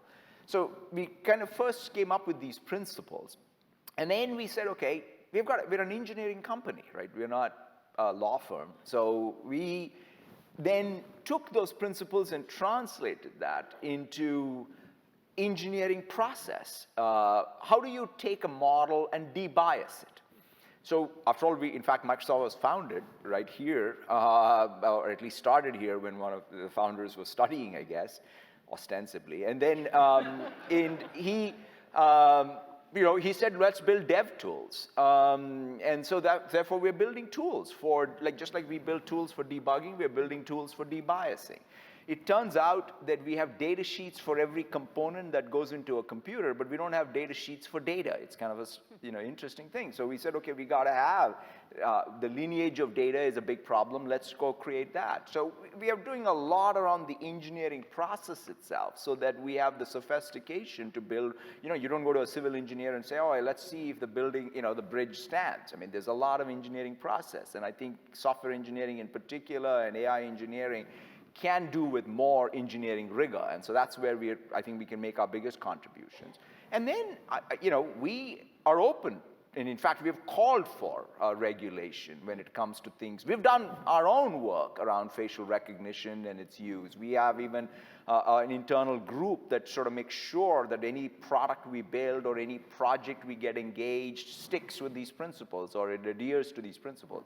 But if there's regulation on facial recognition, great. We welcome that. So I think it's that balanced approach where we don't want to wait. It's kind of it's an abdication to say, yeah, let's sort of let things break at scale in the world, and then regulators will wake up, and then we'll figure it out. Maybe that's an approach that works for some, but I don't think that in the long run that's in our interest or in our shareholders' interest. No, and of course it's a phenomenon we see across history, because you all, the creators of the technology, inherently move faster than the regulators do. And so you get these gaps in which the firms really are being asked to take on this governance role as the regulators catch up. And we'll be hearing from some regulators later today, which will be great. But let me turn to just sort of one last sort of set of questions. And this too ties back to Milton Friedman. So as you said at the beginning, Milton Friedman certainly doesn't believe that business is operating in a vacuum. He does see roles for government, he sees roles for regulators, and you all operate now in this increasingly complex world where you have a governmental system that affects your business, a financial system, a political system, an educational system, a media system. There's millions of other systems that surround you. What do you need, or what would you like from other players around you to make your job easier? What would you like regulators to do? What would you like the accountants to do? Who else can help you do your job?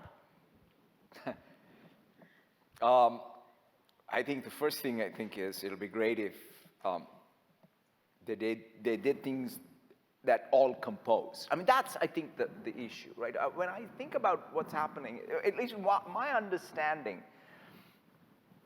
one of the questions I ask myself is like, why did the West get ahead?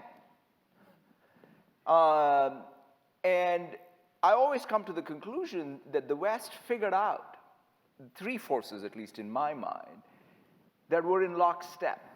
One was the market, because it was the best mechanism that I think we've found, at least.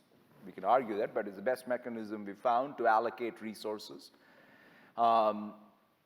we then figured out, or the West figured out, democracy, which then helped the market thrive and build trust. In fact, the governments, that were elected because of democracy, democratic processes, then built more trust in the market. And then the civic society functioned as a true democracy, right? It kept a check on the power of the state and the government. So these three things, civic society, governments, and markets, all working in a beautiful virtuous cycle. That's, I think, what you need. Take any of these problems. I mean, take the pandemic. It's fascinating. I look at the pandemic and say, God, somebody somewhere in the government decided that they were going to write big checks to incentivize the vaccine development. So ultimately, for all the glory of private enterprise, the government of the United States, than more than anybody else, was the one that backed, created the market.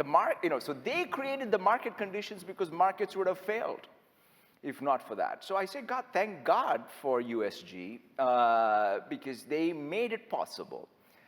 So I think that governments, private enterprise, but of course, if it was not for the private enterprise, we wouldn't have had vaccines.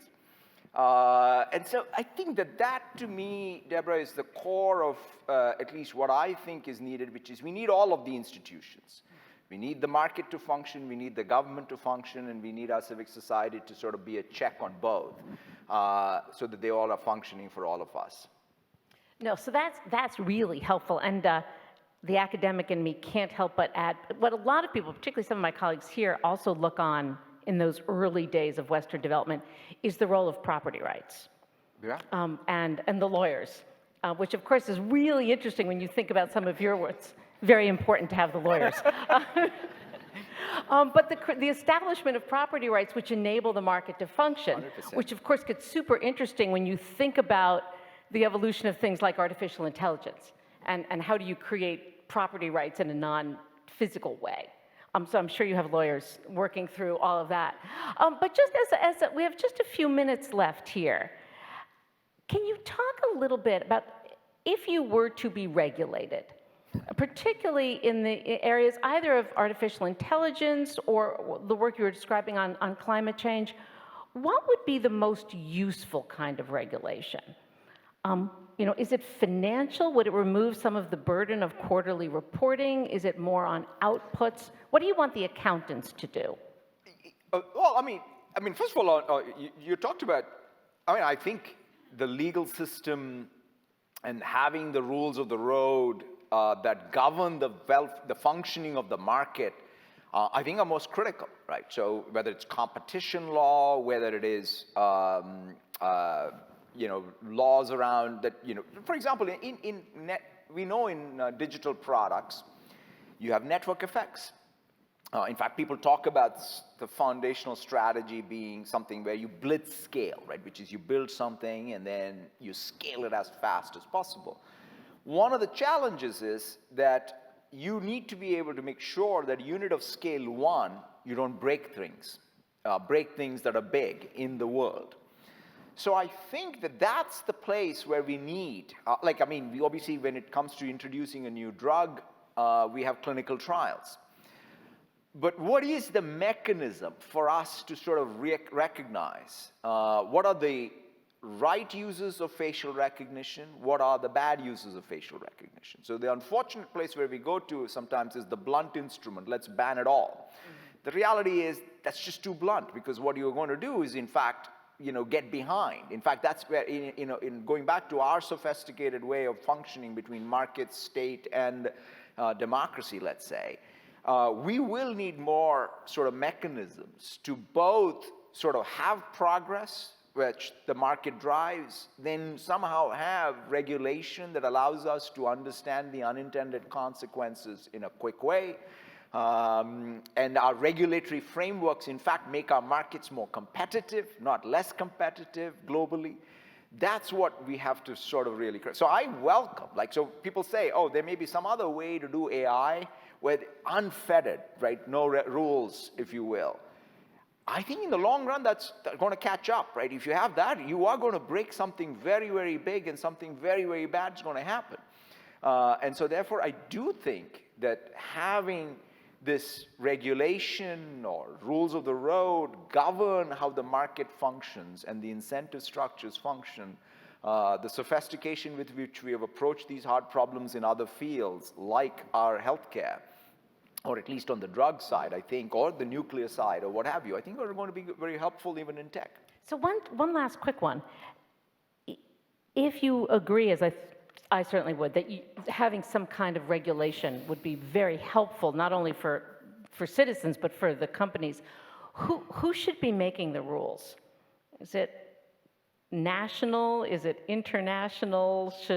I think it should be really, I would like at least more the United States to take more of a lead. It's clear that I think when it comes to take privacy law, Europe is leading. Right now, since Europe is leading, I would love for the United States at a federal level to sort of not fragment the world. I mean, I don't think sort of basically having laws that don't compose globally. All it does is, quite frankly, it makes the job of anybody who's a new entrant harder. So someone has to think that, we don't want to make the barriers to entry harder because incumbents benefit. Like, who benefits with lots of regulation? It's the incumbents.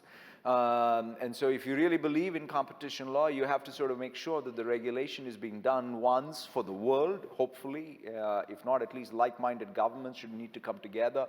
But I definitely would like to see the United States take a lead in some of these at the federal level. Which is a wonderful way of bringing us full circle, because that was where Milton Friedman, of course, saw the major role for government was enforcing the competitiveness of markets. Absolutely. So thank you. It is such a pleasure to speak with you. Thank you for everything you're doing. Thank you for everything Microsoft is doing. And we hope you'll come back and visit us again soon. Absolutely. So thank you so thank much. you, Satya Nadella.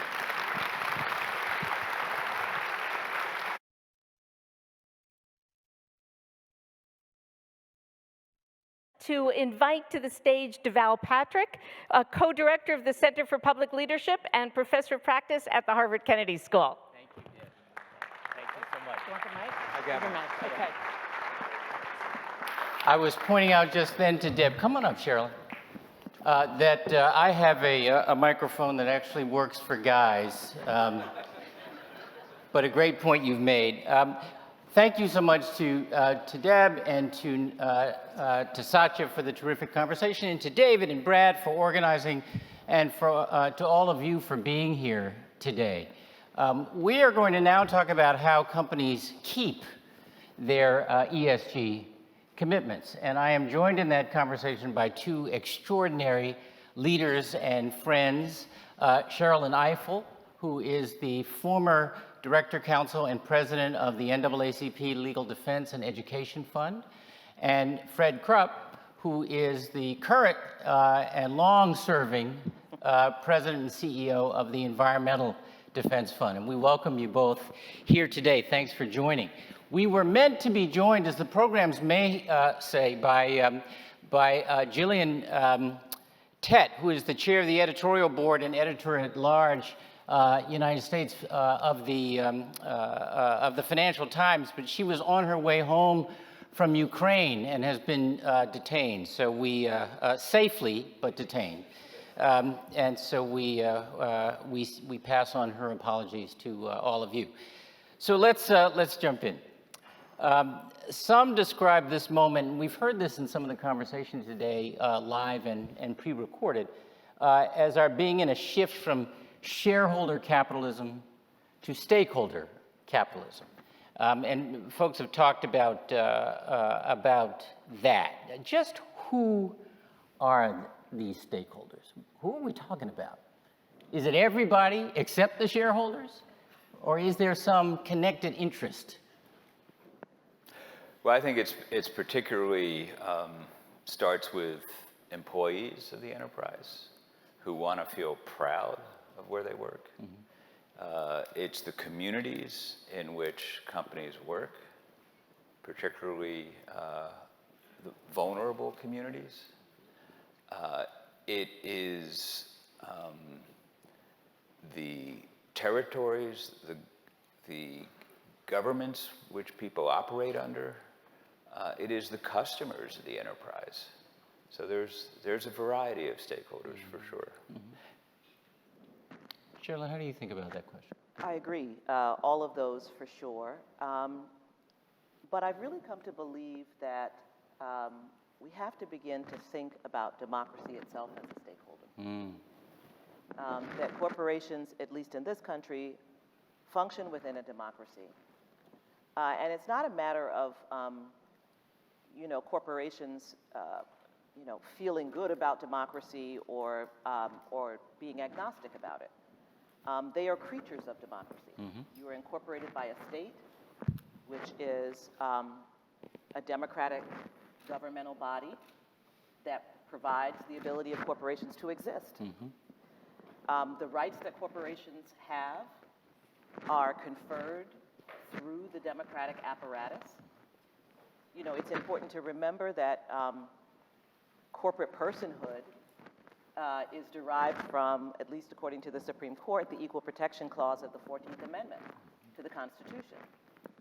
And as most of you probably know, the 14th Amendment to the Constitution was ratified in 1868 to ensure the full citizenship of Black people, newly freed slaves and free Black people whose citizenship had been taken away by the Dred Scott decision and, of course, chattel slavery. So a provision of the 14th Amendment that was meant to empower and provide citizenship for Black people in this country, in 1886, in a case called Santa Clara Railroad, was deemed to also give personhood to corporations, which is why corporations can sue. And so you get that power from the 14th Amendment and from the struggle and a civil war that was fought not for corporations, but for Black people in this country. So I don't think that corporations have the right to be agnostic about democracy. The question earlier, can capitalism exist without democracy? It can. But in this country, I don't think that corporations have the right to be agnostic about democracy. And therefore, I think that is yet another stakeholder. And one of the things I think that we're feeling in this ESG moment is that corporations have to begin, I think, to have a conversation about what is the responsibility of corporate citizenship in a democracy. I really appreciate that grounding of the question. It's interesting because you heard, we heard in the previous panel, our CEO guests say that capitalism was dependent on democracy. You say, at least in this country. Well, I would say you can have capitalism in an authoritarian regime. I'm not sure. I'm not sure it's the kind of capitalism. I think you could have commerce. Yes, that is true. In an authoritarian, but not necessarily I mean to say that capitalism and democracy are not exactly the same thing. But I do mean to say that the connection of capitalism to democracy in this country is a very solid one. It's not a cultural one, it's a legal one. Right. And the very existence of corporations in this country depends on the democratic infrastructure. And derives from the rule of law. Or else corporations could not exist. Exactly, exactly. Thank you for that. So Fred, you have been working in partnership, and sometimes as an adversary, but in partnership with businesses for a long, long time on the E part of ESG. In some ways, even before there was an ESG that we talked about in the ways that we do today. How have those collaborations changed over the years, and in what ways? Yeah, I want to start, Governor, by saying you're right. The ESG existed before we had that label for it. Good CEOs have always had to think about all of these stakeholders and, as Satya said, license to operate. And that's what they've been doing. We've now found a label to put on it, but I don't actually think it's new. Things have changed a lot. When the Environmental Defense Fund was born in 1967, over the issue of DDT spraying, the initial motto of the organization was, "Sue the bastards." Simple. But by the 1990s, we had figured out that what we really needed to do, and our new catchphrase is find the ways that work. And so in 1990, we partnered with McDonald's to figure out a way that they could address their solid waste and packaging problems. In the early 2000s, we began a partnership with Walmart and worked with them to reduce their greenhouse gas emissions. Ultimately, that led them to set this goal of reducing emissions by a gigaton. What is a gigaton? What do these numbers mean? A gigaton is about how much carbon dioxide Germany produces in a year. So it's a big number. But what's changed so much as we've gone, through decades of evolution is fundamentally expectations, transparency, and leadership. Expectations of employees who, as I said earlier, want to be proud of where they work. And right now that means having a company that's contributing to making sure the world can thrive into the future, people can thrive into the future. It does affect, time and time again, I hear from CEOs, it affects who they can hire, what the plans they have for really being a positive contributor on climate change, for example, what their plans are.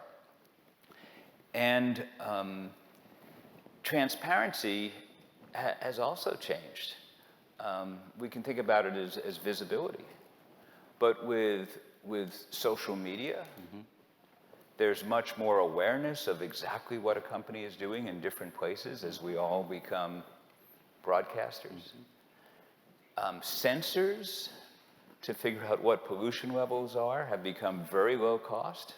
So there's much more measurement of exactly what's happening, whether it's a community that lives around a distribution warehouse that's getting pummeled by diesel fumes. We now can see that in a way that it was invisible before. Satellites, the Environmental Defense Fund is launching a satellite. I think we're the first environmental group. We may be the first NGO. We'll have a satellite that will look at methane pollution from all the oil and gas industry all over the world and publish those results, not just for our scientists, not for money, but publish those results free and accessible to every person on the planet. So for the first time, oil and gas companies will be accountable for climate pollution that is so serious. It accounts, emissions in the next 10 years of methane account for more global warming over the next decade than all the burning of all the fossil fuel. The unburnt methane is that powerful. So this is new, satellites, and it gives us the accountability that is so necessary. So if it's expectations, it's transparency, it's also what's changed, Governor, is leadership. We have new leadership, as you just saw on stage, in companies that brings a whole new worldview, a whole new set of values, and CEOs that are much more receptive to thinking longer term. And that's created a lot of change. And when when we talk about ESG, it does feel like we have a lot more emphasis on the E than on the S. And so, Sherilyn, I want to turn to you for a minute more. And you spent a career advocating and litigating and trying to lift up issues of racial equity, socially and economically. Say a little bit about working relationships with companies in driving the S part. Not that that is all that the S is about, but driving the S part of ESG. What your experience has been, what you've seen, what you like. You allude to what's been the tension just by the question. Mostly what corporations want from us in partnership is they want metrics, they want math. And the E is more amenable to that than the S is. And there's a fear of this space that is kind of, anomalous, it feels like, and it feels like there's not real boundaries to it. And I understand that. And it's why I've really tried to encourage us to not tell fairy stories about who we are as a country and what it takes to get ahead. I very much like Satya's, description of, finding solutions for people and planet, profitable solutions for people and planet. But I do take issue with, the idea that how we get ahead is because we have all this innovation and we have the laws and we have the markets, but we also have violence and we also have inequality and we also have oppression, and that also has been part of the model in this country. And so we have to be honest about that.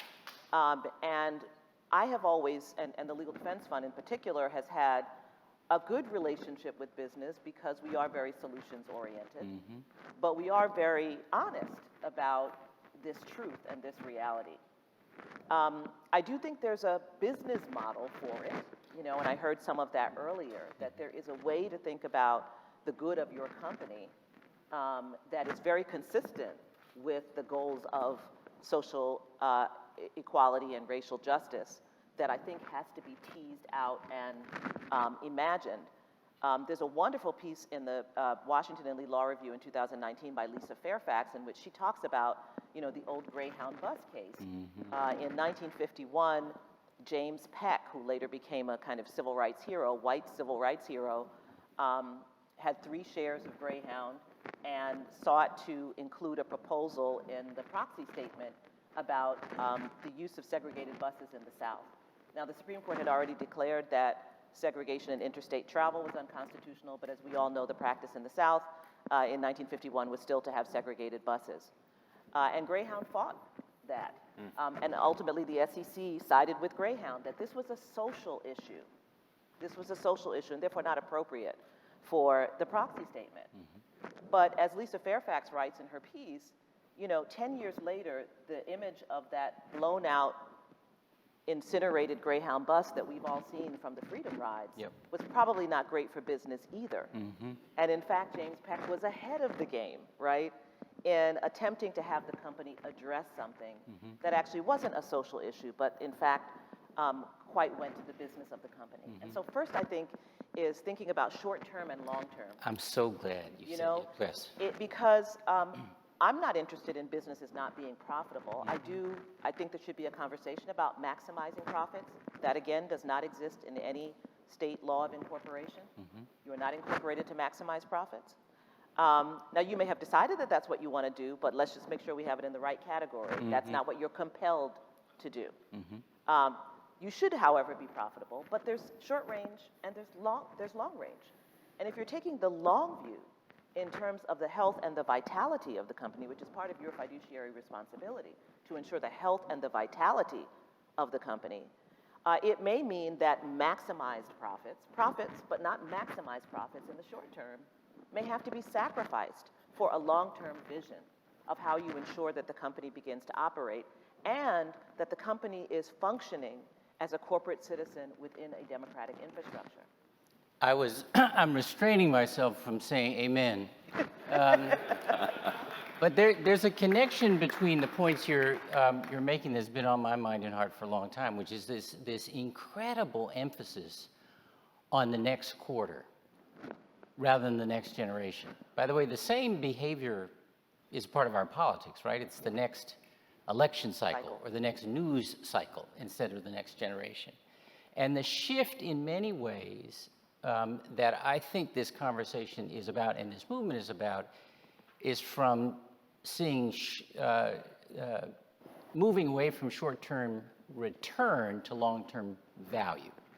And there are a lot of factors in that, some having to do with technology and social media and where employees are, where what our awareness is, this new generation of leaders who are coming up, and I hope getting from this conference and this institution and our center and so forth, a notion that is how they should think about leadership. I want to press a little bit on the S part, because I kind of want to take your temperature.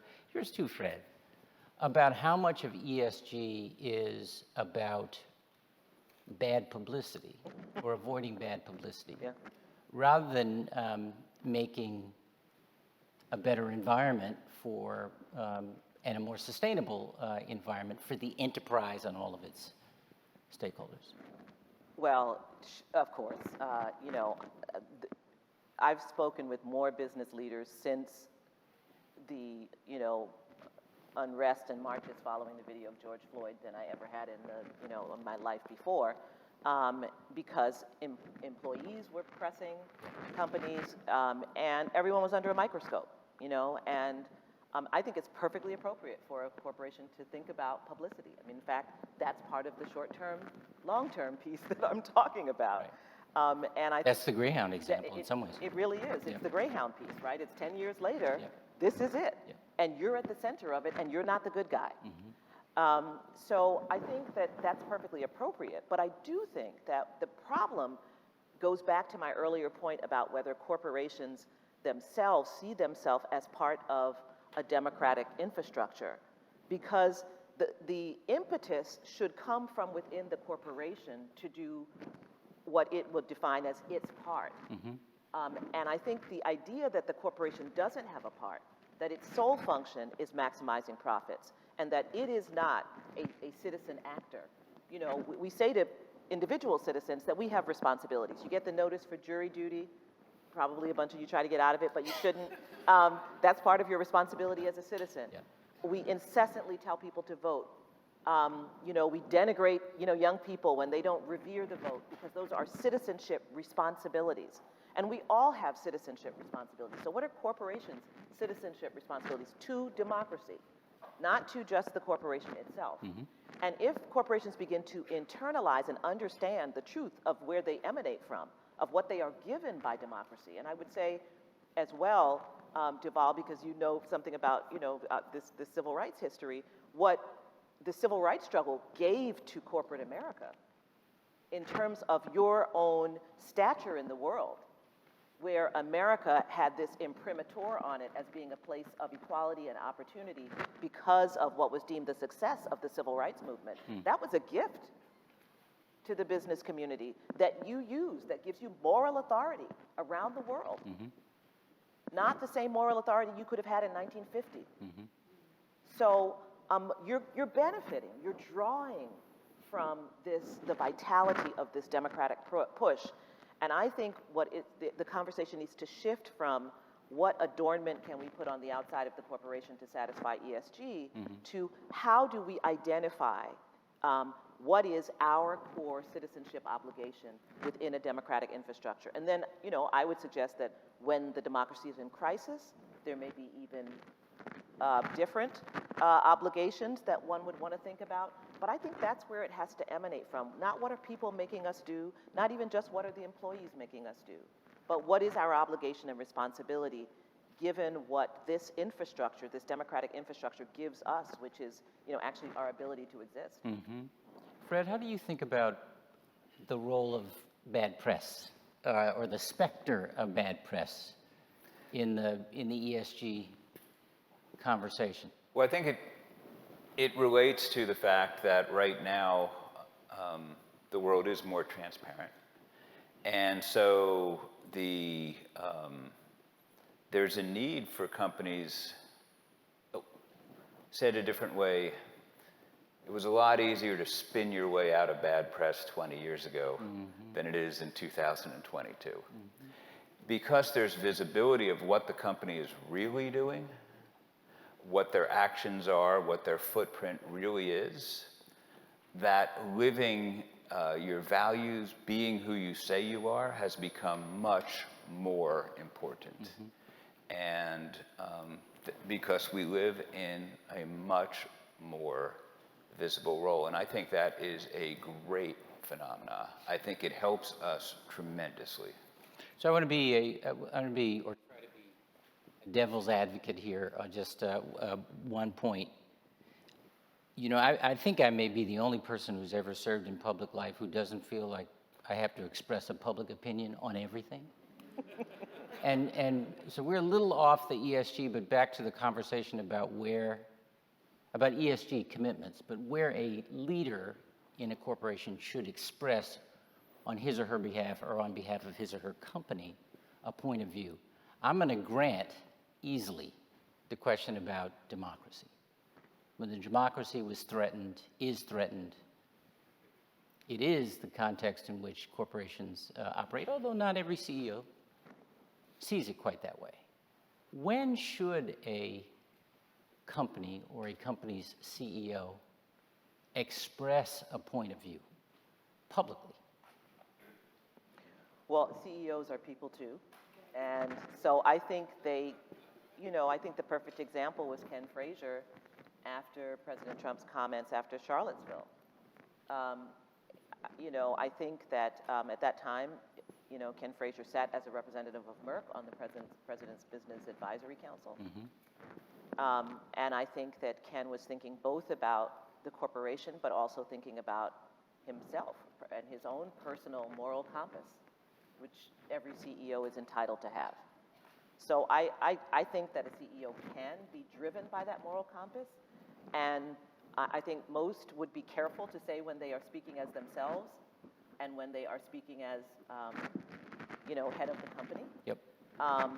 So I don't think that CEOs have to be silent. However, the truth is leaders, and I led a civil rights organization for 9 years, and I didn't say everything I thought. I mean, it probably looked like I was saying it, but I wasn't. It was on your face sometimes. But I wasn't, Yeah. and I met with many people and was asked about many issues that are quite sensitive, both by the communities of people that I serve, and those with whom we have to entangle ourselves. And so I do think leaders have responsibilities to be sober and to not say everything that's on their mind, and to make sure that they're protecting the company. But I do think that both leaders and corporations, there are moments in which you're compelled to speak, and where not speaking speaks.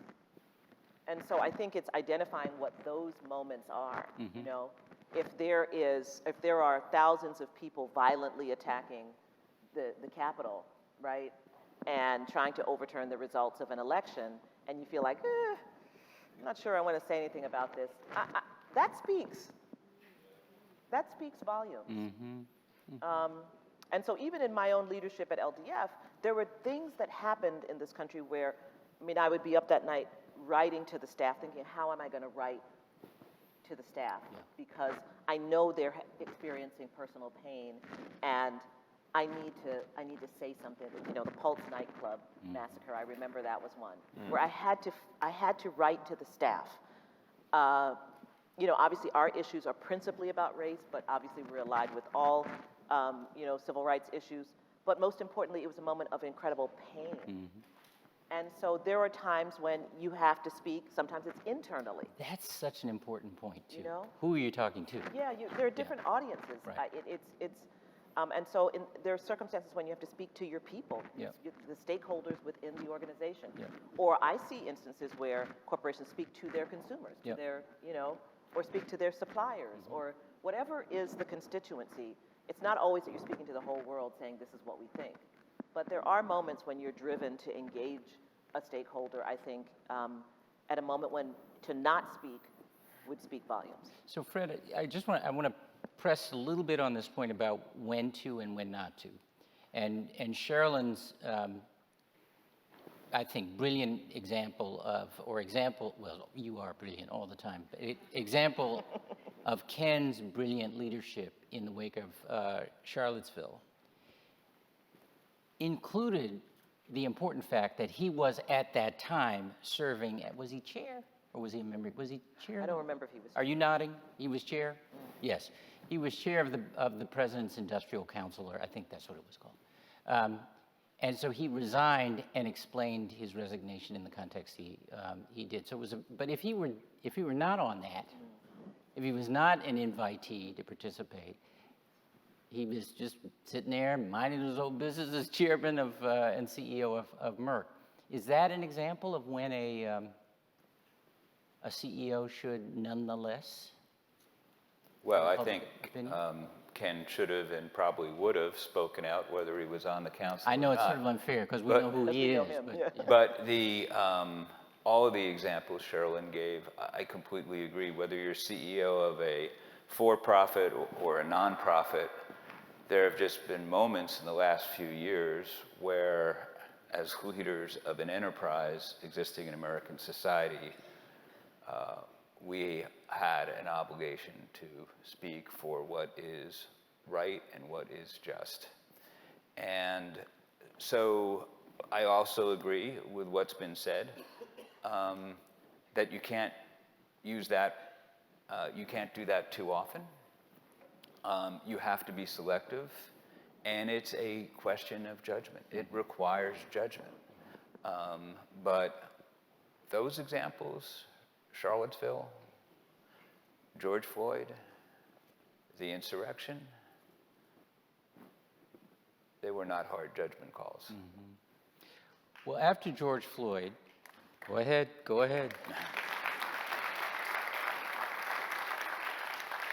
After George Floyd, a number of companies made significant commitments to invest in all kinds of ways, time, ideas, and money in Black economic mobility.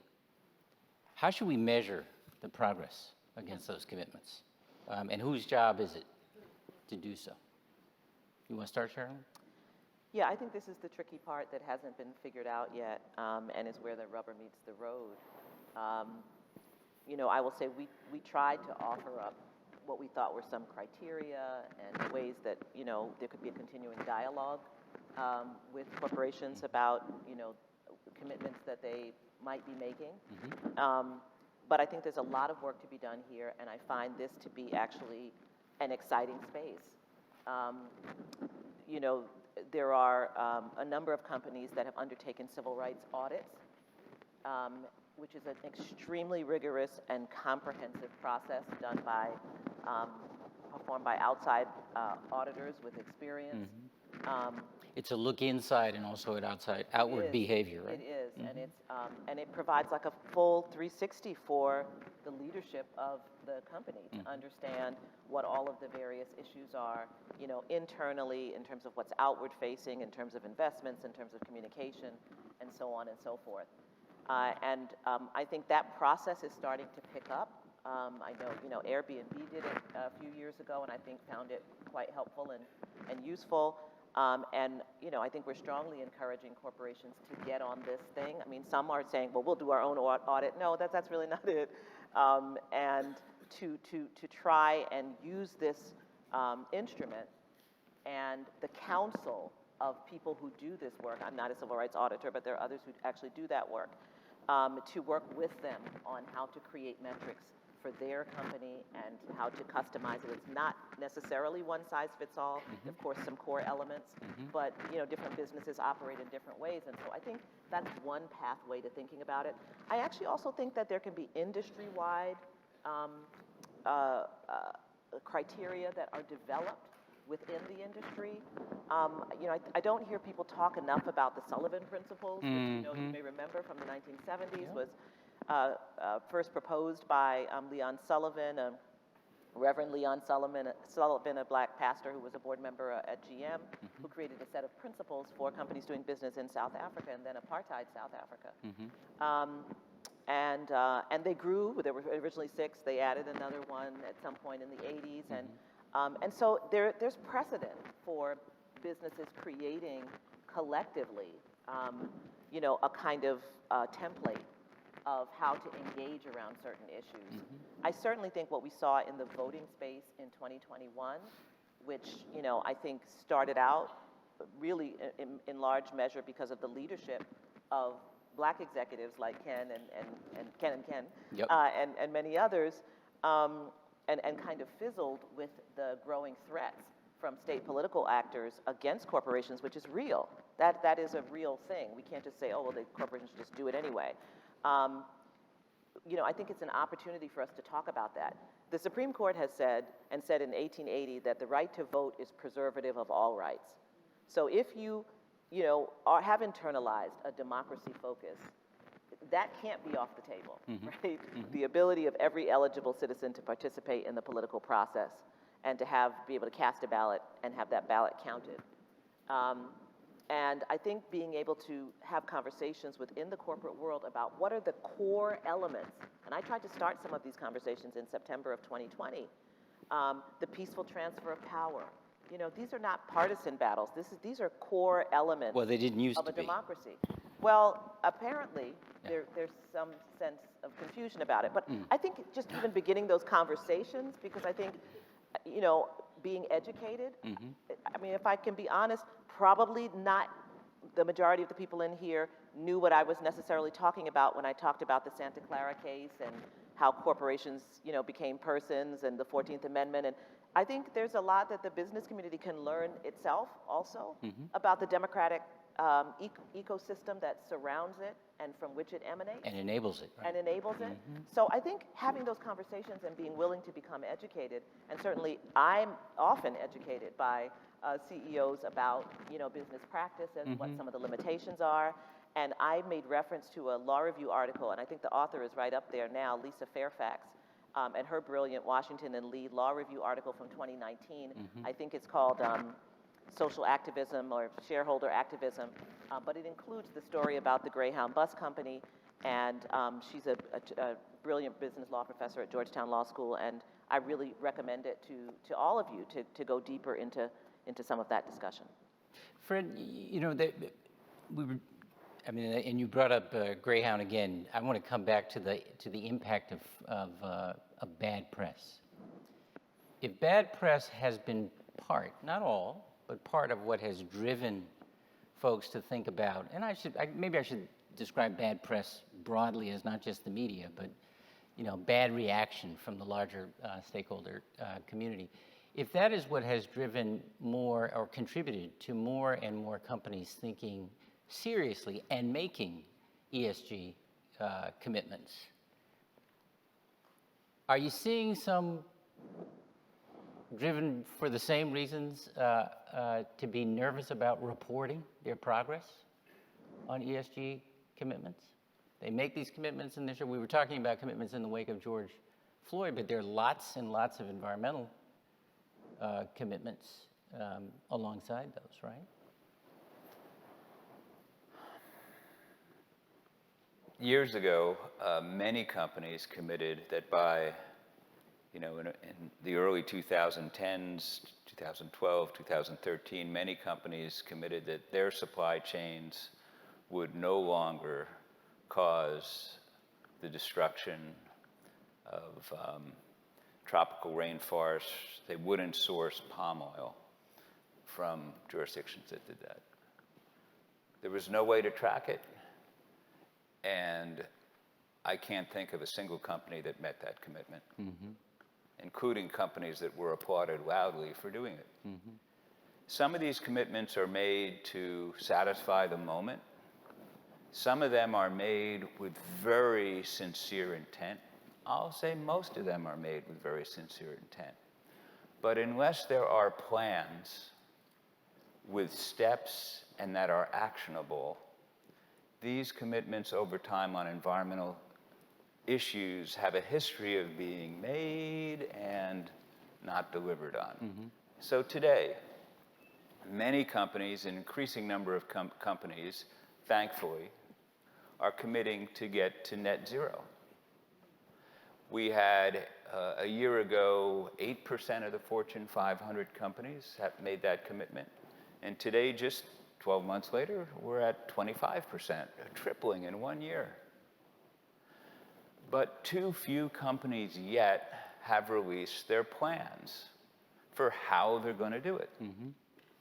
Now, a year ago, November, we had the Glasgow Financial Alliance for Net Zero and $1.3 trillion of assets, saying that major financial institutions, including Goldman Sachs and Bank of America and JP Morgan and all the big ones that you can think of around the world, not just in the US, would make sure that the companies that they did business with, but investments or loans, transactions with, would all have their own commitments and plans, and they agreed to release plans, in the short order, in 18 months, 24 months. We don't yet see those. So we have to go from these laudable commitments to transparent action plans, and we are not there yet. Beyond that, not just the Environmental Defense Fund, but the World Wildlife Fund, Ceres, BSR, CDP, used to be called the Carbon Disclosure Project, BSR, Businesses for Social Responsibility. We all got together and said companies have an obligation, not just to make these voluntary commitments, because I agree with Professor Lucian, who said earlier, the voluntary commitments are not going to be sufficient to save us from climate change.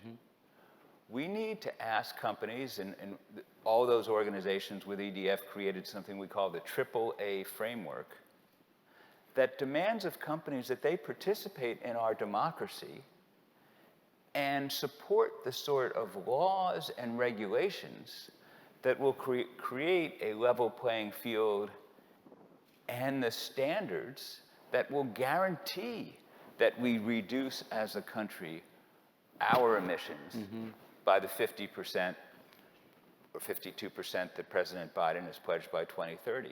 So I'm happy to say that there are a handful of companies, we need more, that are now participating. Microsoft has been a wonderful example that has been out there talking about and supporting regulations we need. Apple has, done the same.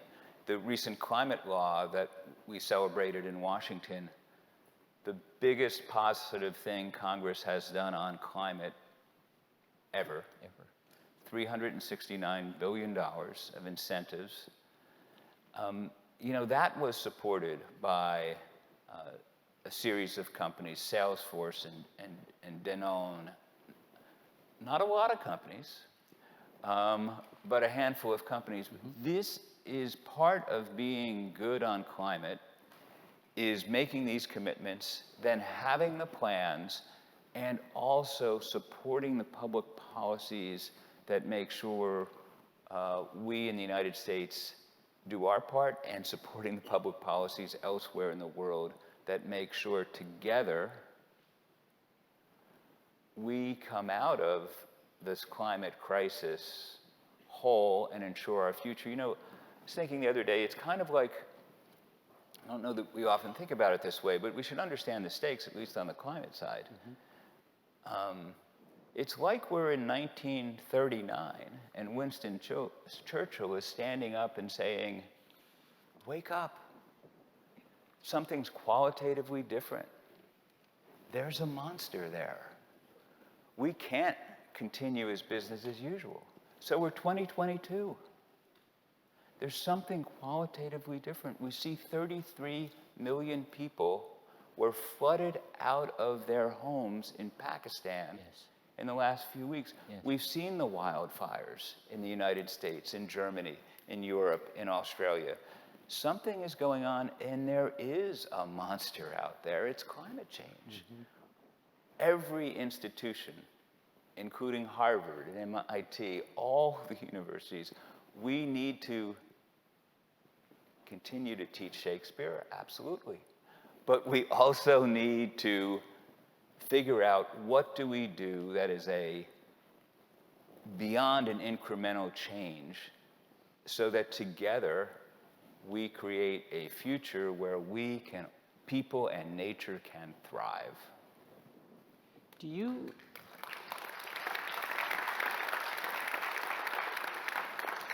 guys have a lot of friends in this audience. Do you have, do advocates and the stakeholders they represent, the interests they represent, have a role in developing the action plans that you talked about?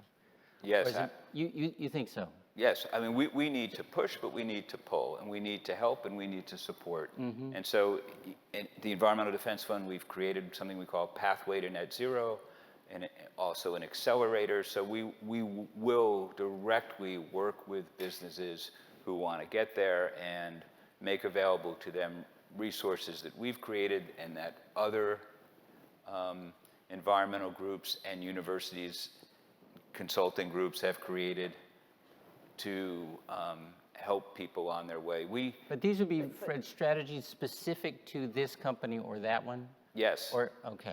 But here's the tricky part. It always sounds when we have these conversations as though those of us who are on the advocacy side are trying to lead corporations into an area that feels uncomfortable, not within the company's expertise, political, fraught, and so on and so forth. But corporations already are in that process. They are already, donating to political candidates because of the kinds of positions that particular political candidates are likely to take. They have armies of lawyers, and lobbyists who work against regulation, notwithstanding, some who would welcome it, like Satya in the AI space. Many would not welcome it.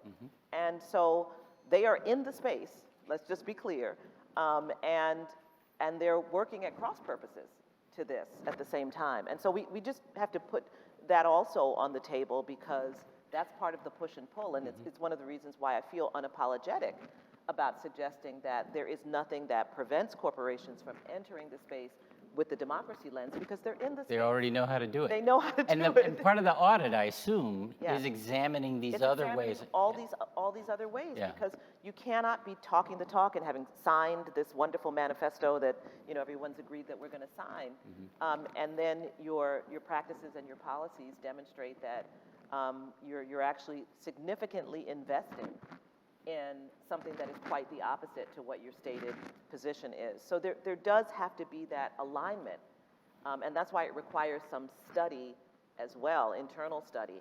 And of course, corporations have a right to, any business would want to have some privacy around the audit, and these are private audits. Of course, there's a public-facing document that goes out at the end, but there's also the internal one. I mean, so there's all kinds of ways to work it, but it's very, very important that I think we're super honest about all of the entry points, right, for corporations in this space, and understand that some of them are already being taken advantage of, and so they're open for examination as well. And Fred, that's consistent with how you think about accountability and your experience working on accountability issues with companies? Oh, absolutely. In the environmental space, oftentimes the company will stay neutral, but their trade association will do the dirty work.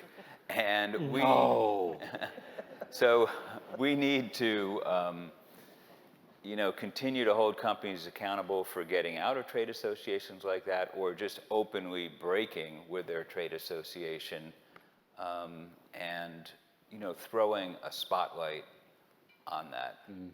That said, increasingly, we are able to, EDF has been working with General Motors on, okay, we want to accelerate the transition to electric cars. What are the principles we can agree on that are workable for GM and workable for the transition, and then share them with the regulators at the Environmental Protection Agency, so that there is an aggressive but practical path forward that really works for the different stakeholders.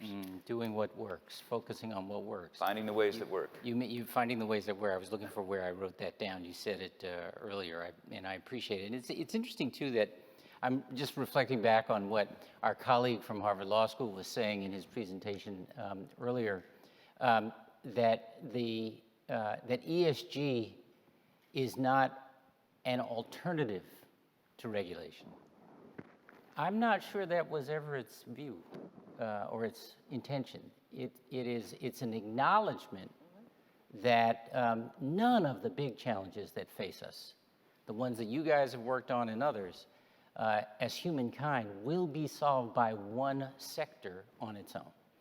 That it will take all kinds of contributions and aligning those contributions so that we're driving at the same outcomes not the report, not the, the flurry of well-intended statements, but actually outcomes, I think is the way we should be thinking about ESG. Does that make sense? I do.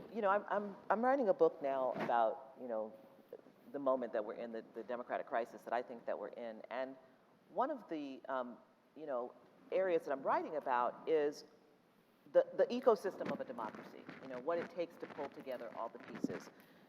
There is no magic bullet. It turns out that there have to be contributions from all of the elements, right, of that democratic society. And that means, the people have to be able to vote and to organize and to speak.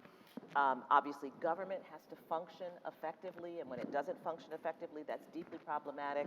The business community has a role to play. The faith community has a role to play. The media has a role to play. It's an ecosystem. Yep. There's not a magic bullet, and so it's not like, oh, it's the government's, problem. The government's got lots of problems, and I could wax, about what many of them are, and the judiciary has problems, and I could wax about what those are as well. But the business community also has problems. And so what I think, as someone who's part of a profession, because I spend a lot of time talking about the obligations of our profession to democracy as well, whatever piece is yours, you have the obligation to make sure that within that element of civic society that you are ensuring that you're making the contribution that needs to be made to ensuring that we are all functioning in a healthy democracy. It is not business's responsibility 100% or even 50%, It is not the media's, it's not it's all of us doing our part. So no, ESG was never meant to be a panacea for government regulation. We need government regulation. And part of the dysfunction in our government, accounts for that gap in time that was described earlier between what innovation happens in the tech space and the failure of government to regulate. So, everybody's kind of stuck, but we all have to get unstuck, and actually businesses are uniquely positioned to be unstuck more quickly than many of the other sectors. And so I think that ESG is a way of beginning to have a dynamic conversation. And I will say that's my plea today, is that we not believe that ESG is this kind of thin veneer, but that corporations take this opportunity to dig deep. Yep. Everybody knew when they looked at that video and they saw a police officer killing that man for 9 minutes with his hands in his pocket, staring at the camera because he was so sure that nothing would happen to him. We all knew that something was deeply wrong in this country. And I would ask people not to lose that. Maybe you felt it when you saw the Capitol being overtaken and you heard people, screaming to kill the vice president or the speaker. Maybe you said then, something is deeply wrong. Maybe it was when you saw the floodwaters of Katrina and you saw people on their roofs, not being saved. We've all had those moments. And so I just think we have to sit with that moment and then dig deeper into the conversation, not try to figure out how do we get over this year. Well, and try to overcome our famously short attention span. Yes, because the next one's coming, yeah. And they're coming faster. Right. I remember Barack Obama, candidate Barack Obama, saying at the time of Katrina that all those people stranded on those roofs after Katrina were abandoned before that storm.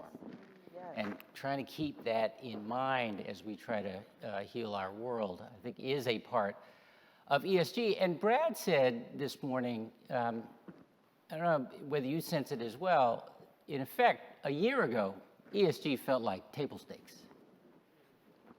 Since then, I think Disney got called out, right, in Florida for opposing an anti-trans bill. We've seen Texas and other states, I think, but most notably Texas, calling out ESG or actions by investor organizations and by companies to talk about and work toward and invest behind an energy transition. It's Starbucks getting sued for having diversity goals for its board. Mercy, right. What's a company to do? Well, I do want to acknowledge what Sherilyn said shortly after we started, which is that the E is in a little bit of a different position than the S and the G. And the E still needs to be measured. We need metrics, as we've talked about. But I think in spite of what Texas has done on the fossil fuel issue, with the E, you can see the economic case and the linkage very clearly. You see Tesla having created the highest market cap car company in the world, higher than the other companies put together, by virtue of solving a problem that society needed solving. They created a better car.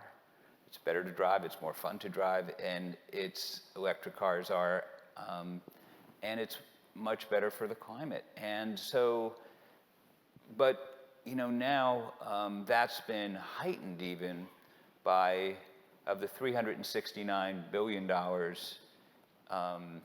in the Inflation Reduction Act, $260 billion are in tax incentives.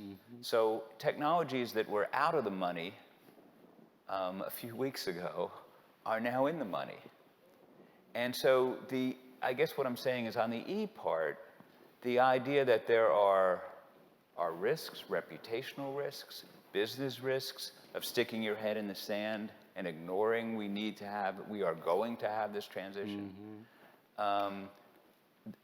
Those risks are very clear, and the opportunities to create value are clear. And so I think the E is in a little bit different of a position. The S and the G are very important to me and to our world. I just think Sherilyn was right when she looked over early on and said the E's in a little bit different shape. Is there a way, Sherilyn, do you think, Yeah, for the S and the G to get to the E? Well, it is very much connected to the discussion we were having earlier about short-term versus long-term. Right. Right?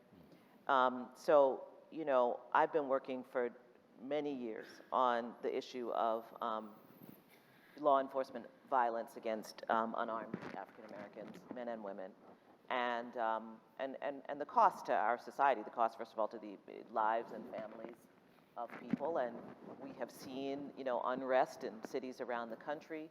This is something that has gone on for decades. Yep. Really for most of the 20th century. I think we're kind of in a moment around this issue.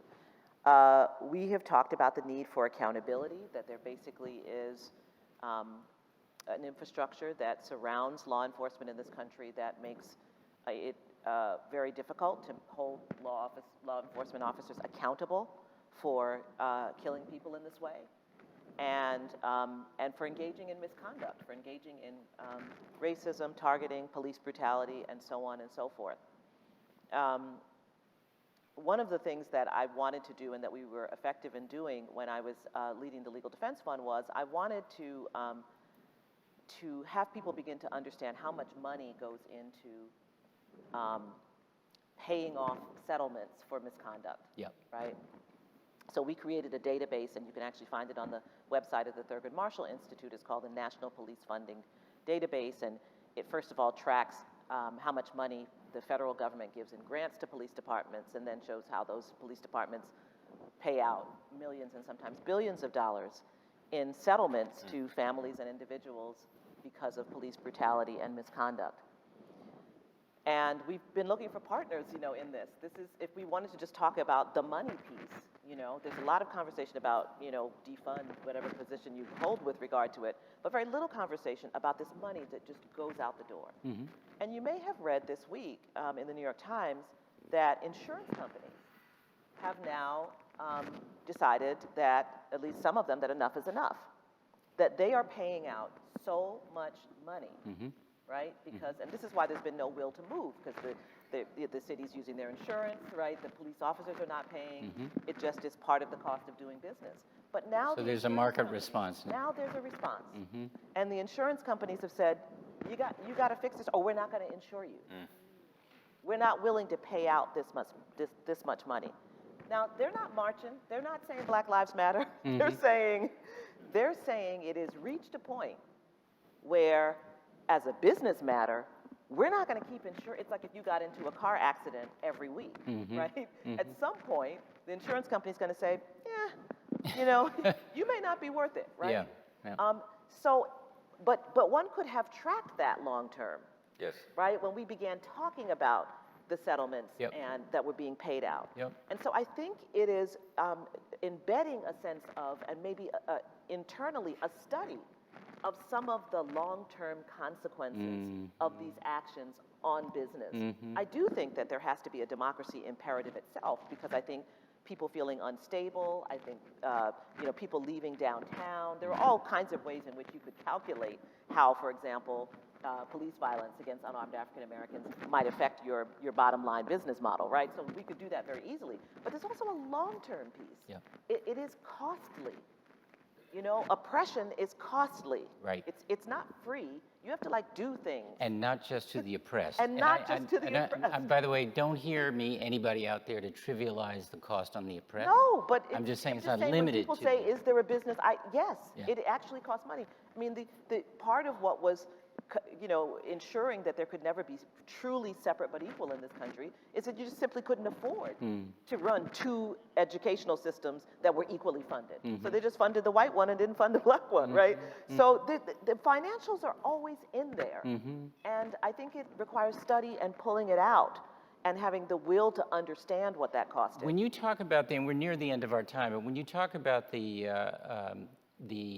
change in behavior of some of the insurers of police departments, there's an issue with the maps now, the flooding maps in many places, the flood maps in many places, and what they imply, what they tell us about the impact of the changing climate, and what they expose in terms of the costs of.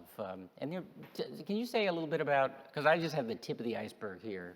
Yeah, that's probably not the right analogy for the question, but you know what I mean. It was perfect. It's the glaciers that are landlocked. Yes. When they melt, they rise the water. The icebergs that are floating, they melt and they have no impact. But for whatever reasons, the water is rising, and we are just we need to upgrade the flood maps, which FEMA has done, but not only at the national level, that needs to get down to every jurisdiction, and rational decisions need to be made about what elevation to build at or what places just can't be built in. Yes. And so far, our political process has meant that everybody who pays taxes subsidizes everyone who lives in flood zones, because those who have houses in flood zones have had massively cheaper insurance, then the risk is much higher. Right. And so meaning if it were left to the market alone. If it was left to a market, people would have raised their houses. Right. Property values would be different. And there's got to be a way, and Congress has begun to do this, but very slowly, way we transition to more of a reality check where all taxpayers aren't subsidizing the few who live near the coast. I want to give you each, in the 50 seconds we have remaining, a chance to say a final word, and maybe if you could just, because one of the things I've been hearing is that there is a lot of room and actual examples of collaboration between stakeholder advocates and companies. And I'd love you to just speak to that as we close out. Maybe, Fred, if you wouldn't mind going first. Sure. Well, I think in order to solve these problems, we need more people working together. I got inspired to spend my life doing this by a professor who said, these problems are solvable. We made them. All we have to do is, realize they are solvable and work together. And I think that's exactly the answer, to find common ground. And I think there's enough of a recognition now of the reality that the time has never been more ripe for stakeholders to get together and find the solutions. We have to. It's an imperative. If something is qualitatively different happening now, as I said earlier, it demands us to all step up. Mm-hmm. Thank you.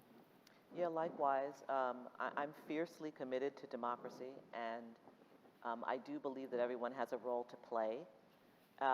You know, years ago when I was asked to assist Starbucks with their effort after the incident in Philadelphia, the reason I was willing to join it was just for the very reason that there has to be space to talk and to share expertise and to help people and corporations in particular do things better. But I do think that, you know, I'm alarmed by the moment that we're in this country. I think many of us are, and I think it requires us to do things that we haven't done before, to dig deeper than perhaps we were prepared to do in the past. And that means to be willing to engage this conversation at a very, very a deep level. This is not about you know, creating a facade or a veneer, and I think we can do it. And that's what's supposed to happen. And if we look back in our history, you know, there were moments when corporations were very, very vital and a part of the solution. You know, if we think about, you know, the Coca-Cola in Atlanta and the role that they played in, you know, in the civil rights movement, and there's a leadership that corporations have to embrace at times of democratic crisis. And I would suggest that we are in one. And therefore, I think the requirements of all of us, corporations, media, of us as individual citizens.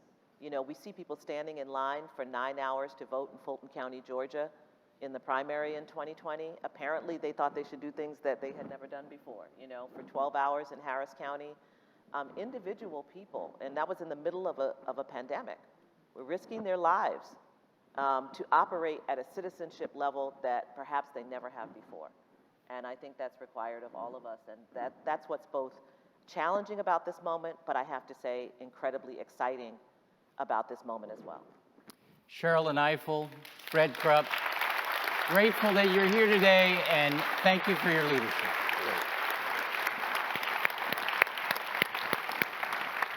Up next, everybody, Professor John Coates, Professor of Law and Economics at Harvard Law School, will introduce our next speaker. Thank you so much.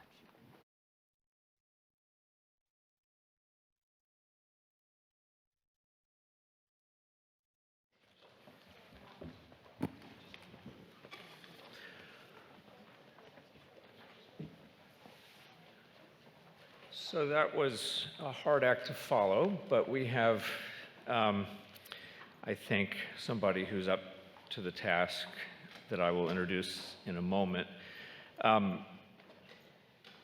One riff, and I won't try to sing because that would not be good, but I'll quote a poet who once wrote, "In times much like these, actually, when inflation was raging, war was on all of our minds, environmentalism was really an important political force driving companies. He wrote that we'd all better start swimming or we'll sink like a stone because the times are changing," and I don't think there's any debating that. You heard a lot in the prior session about climate. I will put an underscore that it's market-driven. You'll see after our next speaker a pre-recorded session with the chair of the SEC that will touch on this topic. One of the ways in which government and business interact through the capital markets is through securities regulation, through the disclosure requirements that governments around the world adopt.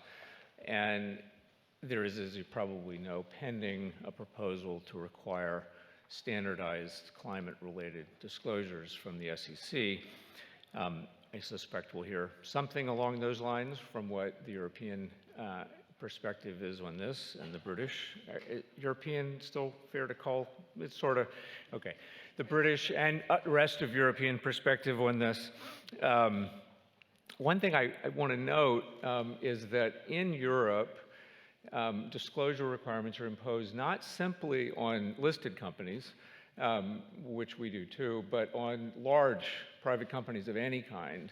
And as we think about climate in particular, and perhaps other social issues as well, I think it's going to become increasingly important to think about disclosure as a linkage between the private capital markets, because as you may know if you follow capital markets, many of you do.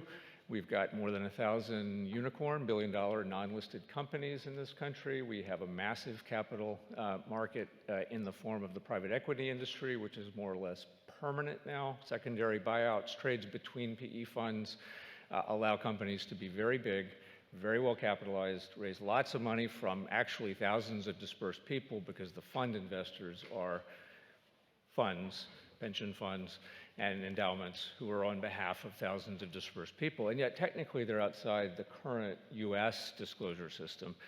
And I think that's going to be coming under increasing pressure. So just one forward-looking point for you. I want to say one other thing about a topic that didn't come up as much in the prior panel, but I think is another part of S of the that needs to be in everybody's minds, and that's human capital, very broadly understood. When the current disclosure regime and the accounting regimes were set up for US capital markets and public companies and private, the industries were physical capital was the dominant aspect. And our accounting rules are still written with that model in mind, and that's increasingly out of date. Human capital is 80% of the value of large companies, especially in developed markets like the United States. It's biotech, it's IT, it's finance, where it's people that create the value, and the accounting system and the disclosure systems that we have in place are inadequate to allow the capital markets to price and drive behavior through the human capital side of the ledger. So just to say one thing that's kind of amazing even to me as I say it every year, more than half of our public companies now generate GAAP losses under the current accounting rules, which basically renders most of their income statement items kind of, you know, they're interesting and useful, but they're really only a starting point. We need up-to-date accounting and disclosure that does a better job of allowing investors to distinguish between expenses and investments in human capital. Investments in human capital generate value over time, and currently our disclosure regime does not allow for a meaningful estimate of how much of that is going on. So that would be my contribution substantively to this discussion, but I want to get out of the way of Julia, so let me introduce our next speaker. She's no stranger to change, as I track her career briefly with you.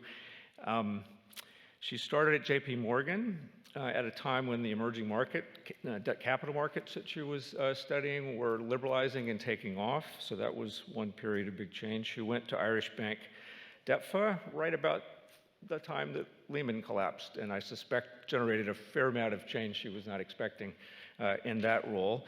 She then joined the Financial Conduct Authority and got to oversee Brexit, which I suspect was challenging at times and still is. And then most recently, and the reason she's with us here today, I think, is because she's the CEO of the London Stock Exchange, has been since April of 2021. And during that time, she's got to manage war, plague, and Boris Johnson, among other things. So with that, let me welcome Julia Hoggett to the podium. Thanks.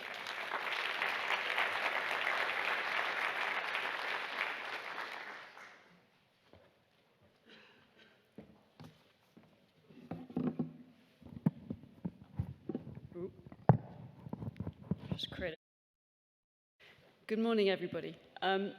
One of my tests of any institution when I come and speak is how inclusive the podia is, given my height.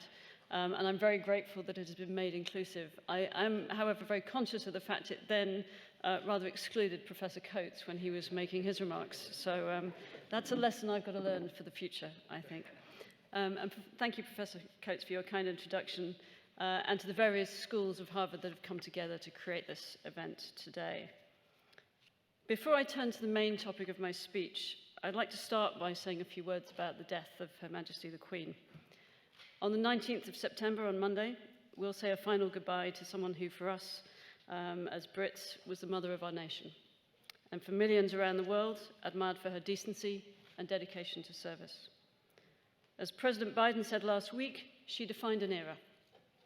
He was the 13th president that she met, in a line stretching back to Harry Truman. In the 7 decades since, the Queen was an incredible source of strength in binding our two countries together, and we will miss her greatly, and we wish King Charles a long and happy reign. Her legacy, and that of her late husband, Prince Philip, has included a keen focus on addressing the challenges of climate change and biodiversity loss, a focus long held by our new king. So while we're still mourning the passing of Her Majesty, it feels fitting to honour her memory today by discussing a topic that was so dear to her heart. And it's also wonderful to see so many leaders from across the business community, government, academia, and wider society here to discuss the role of businesses in the public square. And I'm honoured to be invited to provide a UK perspective on such an important topic, but I won't be commenting on Boris Johnson. As someone who was a sociologist long before I became a banker, I've always been of the view that businesses are part of society, employing human beings to deliver products and services to other human beings. And therefore that all corporations are part of society and their actions need to be contextualized within that society, and nowadays, perhaps on a global basis. Even before I became a regulator, I had long been an advocate for the true consideration of corporate purpose in the way companies define their objectives and in the way they interact with stakeholders. I've also been an advocate for a truly broad definition of stakeholder. This, in the UK, is embedded in the Corporate Governance Code, which requires directors to act in a manner that will promote the success of the company for the benefit of its members as a whole. The code states that directors must have regard to, among other things, the long-term consequences, the interests of employees, fostering relationships with suppliers, customers, and others, their company's operations' impact on the community and environment, the need to maintain high reputational standards, and the need to act fairly between members of the company. But these aren't new concepts on either side of the Atlantic, as I think Cheryl and Eiffel already said. Businesses caring about the broader society in which they operate is not a product of the 21st century or of regulation. Companies have played a role in helping address society's challenges for centuries. In the UK, business owners have used both their personal wealth and the might of their companies to address the needs of the country throughout our history, as they have in the US. They built schools and universities to improve educational standards. They built hospitals to improve access to healthcare. And they built homes for the needy. They also created the first pension schemes to address the natural consequences of an aging population. What we're discussing here today is fundamentally the 21st century evolution of those efforts.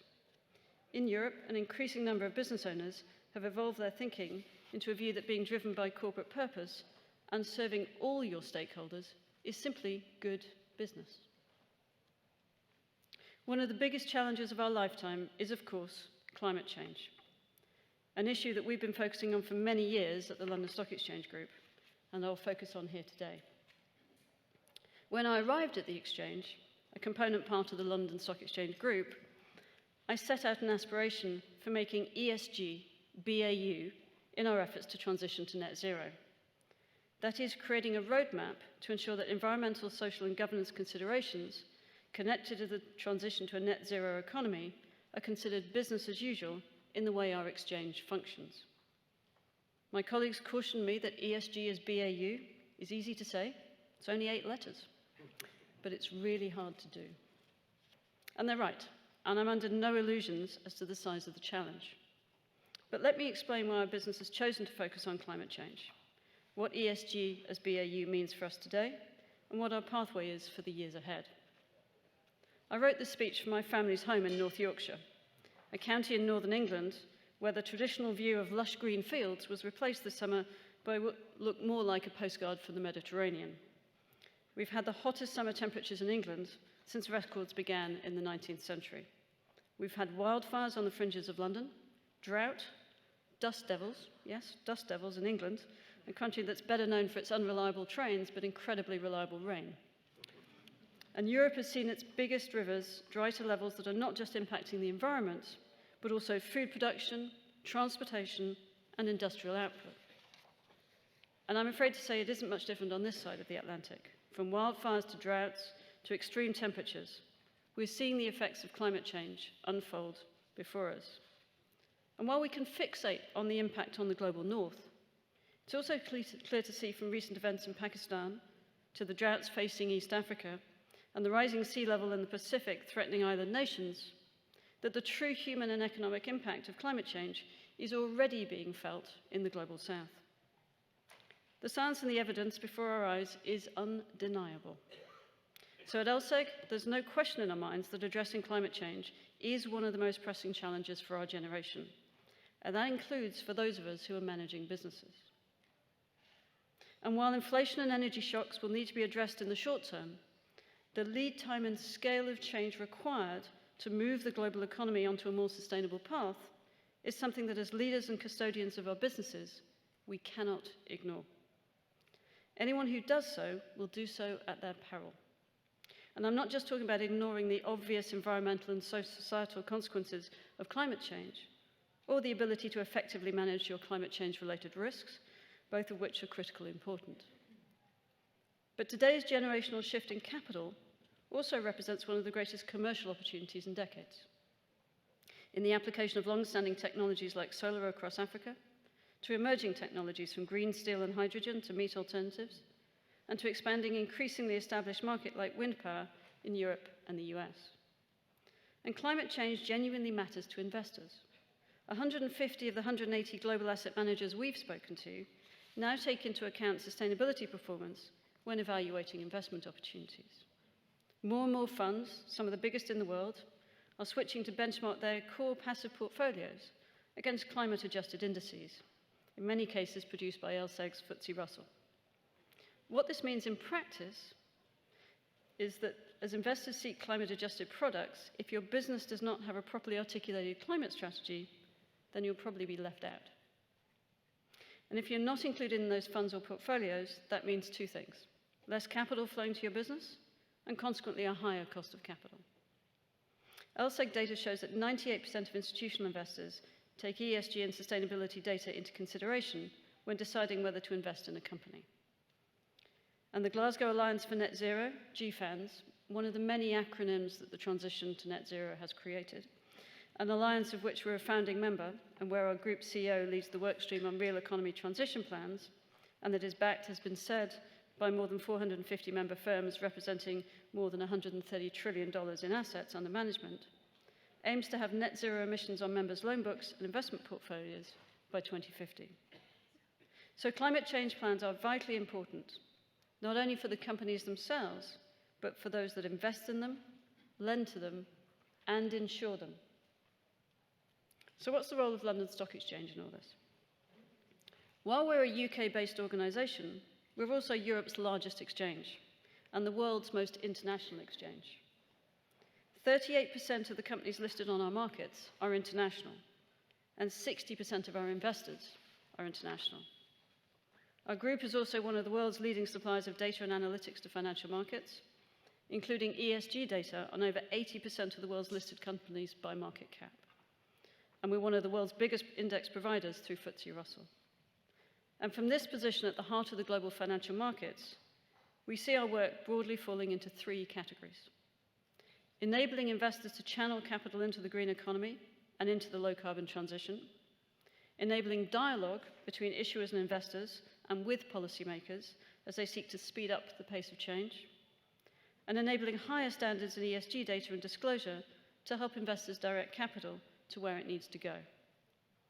That's why we created our sustainable bond market. It's why we help the market identify companies with green revenues through the green economy mark, why we encourage issuers to more clearly disclose their climate change strategies through targeted guidance, and why we're building the world's first voluntary carbon funding market. It's also why we're working on a roadmap at the London Stock Exchange to achieve ESG as BAU in the transition to net zero. In many ways, being a UK-based exchange has helped kickstart the development of this roadmap. The UK as a nation set itself ambitious climate change targets, being the first major economy in the world to pass laws to bring greenhouse gas emissions to net zero by 2050. Last year, the UK government published its net zero strategy, bringing together government and regulatory policy in support of meeting the 2050 target. We became the first G20 country to make disclosures aligned with recommendations of the Task Force on Climate-Related Financial Disclosures, or TCFD, another acronym, mandatory for listed issuers.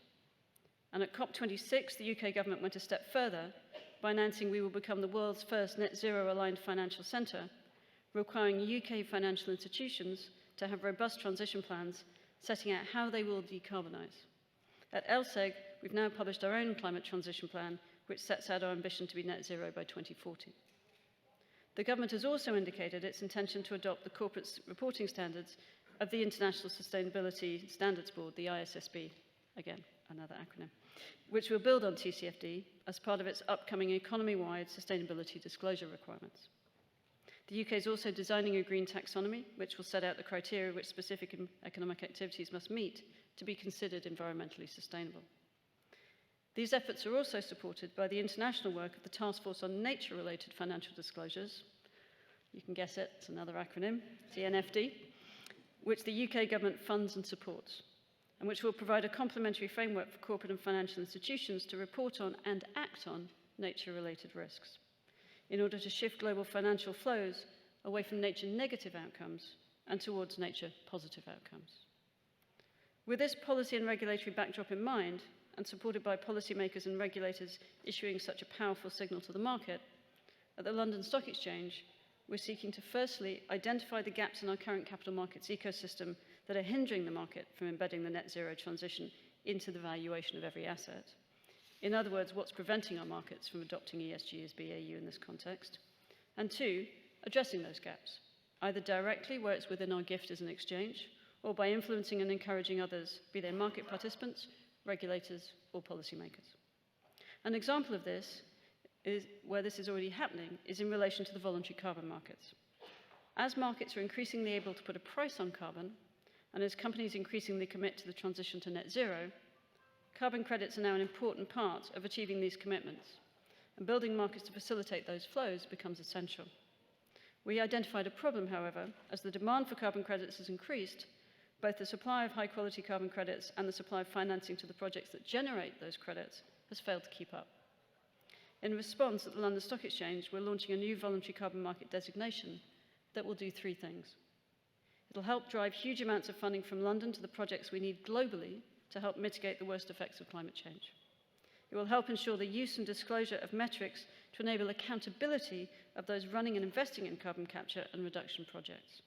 And in time, it can help provide a mechanism for companies to back up direct action decarbonisation commitments with investments in a voluntary carbon market that is subject to the same regulatory standards and market discipline as any other regulated market operated by the London Stock Exchange. For me, this illustrates why industry participants' efforts alone are not a substitute for climate policies enacted by government. They need to happen in concert with one another. It's also yet another example of how changing regulatory expectations and corporate behaviour is shifting the concept of value and opening up new commercial opportunities.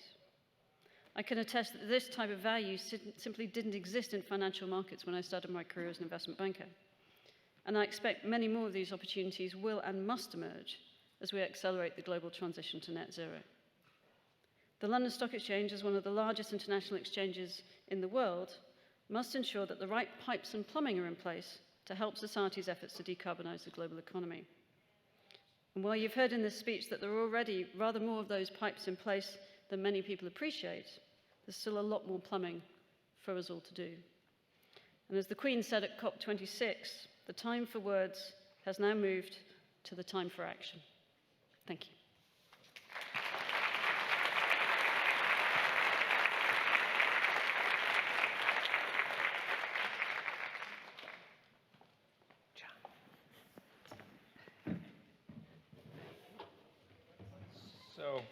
So, our next speaker, if you will,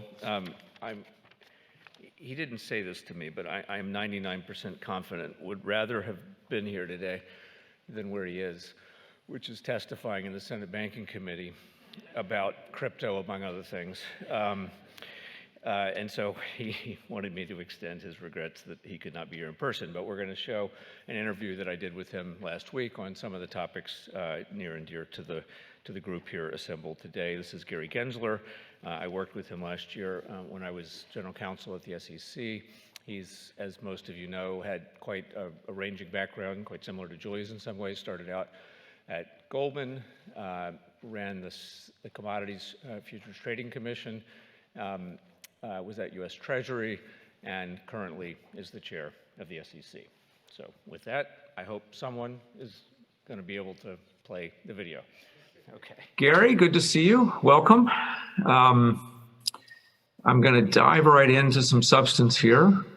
I'm going to start talking about, ask you about the SEC's core mission for the public companies that we've got in the room, disclosure, and some themes that come up whenever anyone talks about corporate social responsibility or sustainability or ESG in the context of disclosure. So first, a lot of people like the idea of a purely principles-based disclosure regime, one that gives a lot of discretion to companies to respond in different qualitative ways. Can you help us understand why more specific kinds of metrics and quantitative disclosures are needed or helpful to supplement a more principles-based system? John, I thank you first for inviting me here, two, for working with us at the Securities and Exchange Commission, being, if I can say, my general counsel. Now you're back in the hallowed halls of Harvard, and it's great to see you, and I hope your family's doing well. In terms of your question, can I ground it a little bit, as the Professor Coates would have liked me to do, in the law, but also in history? When Roosevelt and Congress came together in the early 30s, they embedded in our laws a basic bargain. Investors get to decide what risks they're going to take, but the issuers had to provide full and fair and truthful disclosure. And Roosevelt used to call it the Truth and Securities Act, the 33 Act.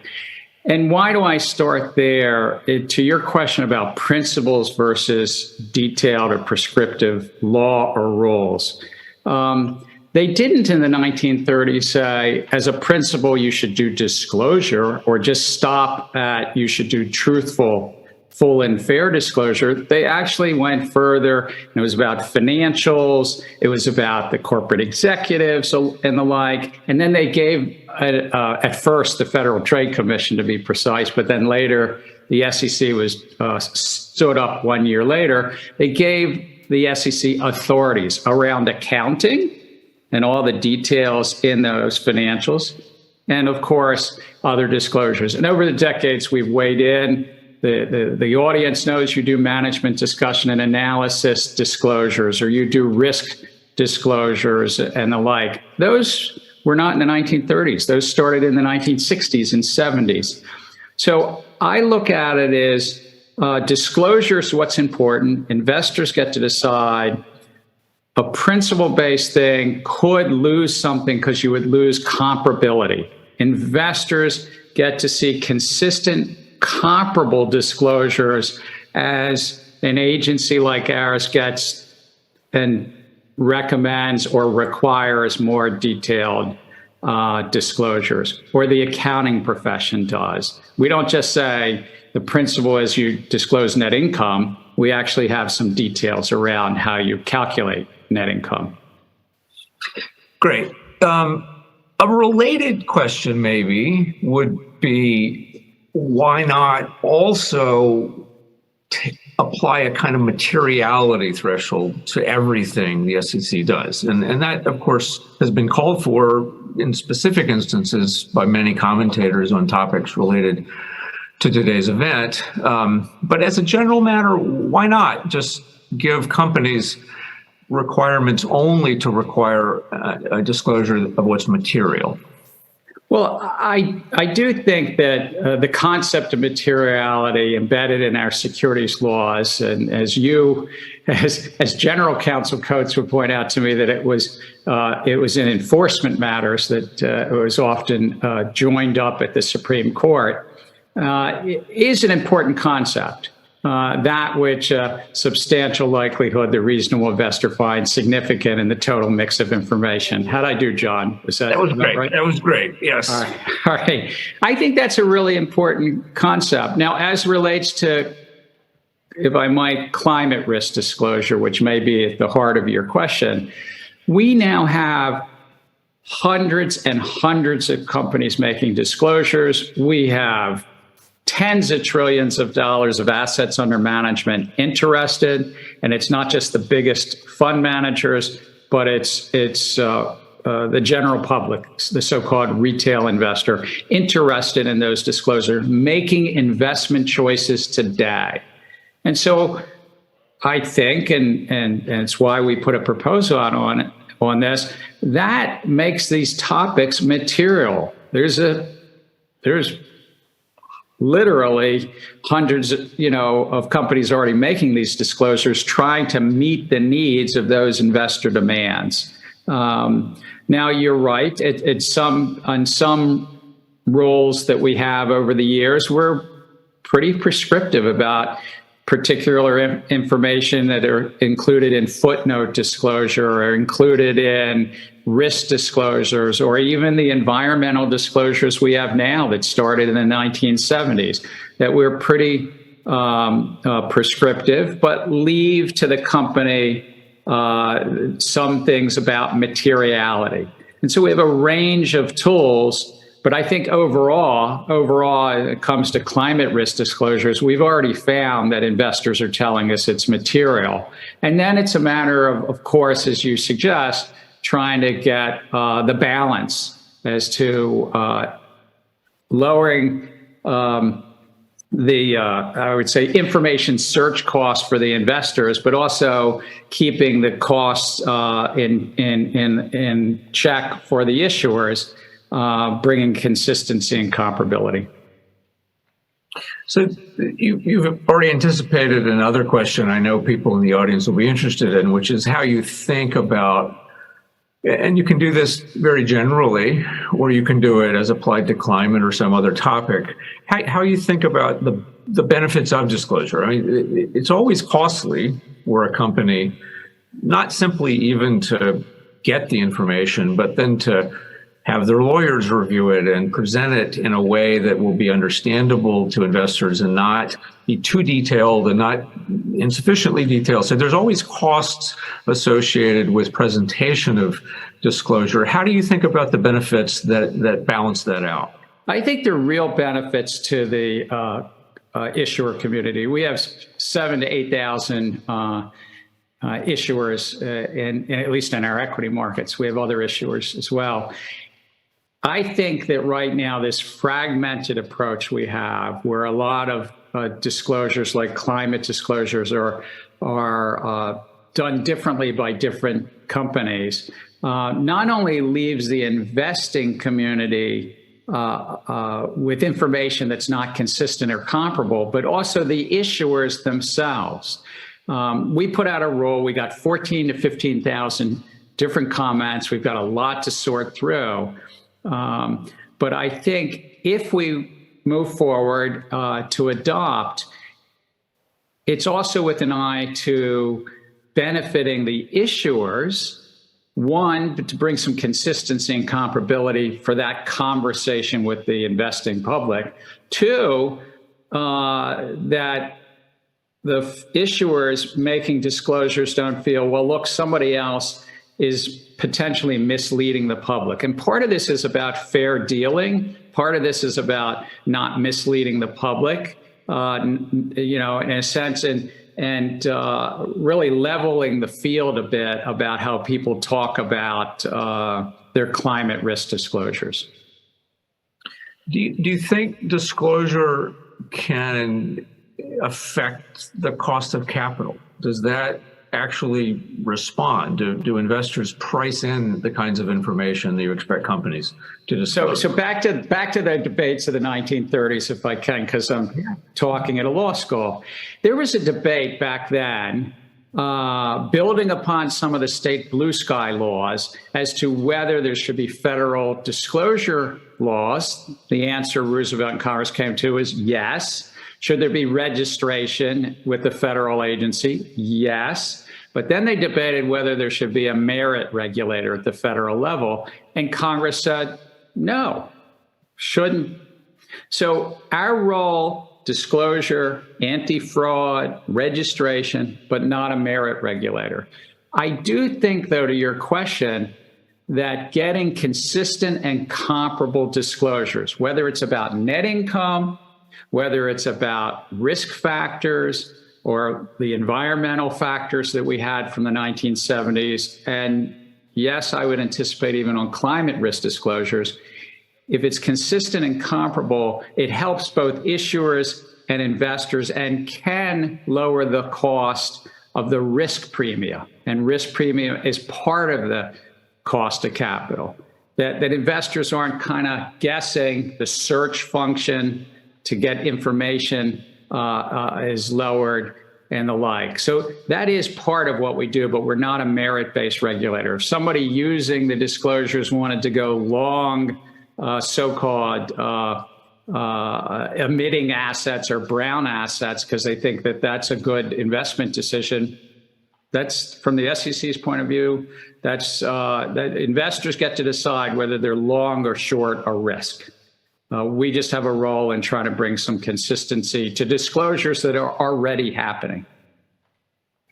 So let me take that answer and ask you to think a little bit about applying it in a different to a different topic, not climate, but human capital. As you know, when I was on the Investor Advisory Committee a few years ago, that committee noted for the Commission's benefit something that was not new to the committee, but we presented the shift from how much of public company value, earnings, revenues, how much their accounting revenues really depended on physical capital, which used to dominate 50 years ago, to human capital, which today is probably the principal way in which companies add value between their customers and their suppliers.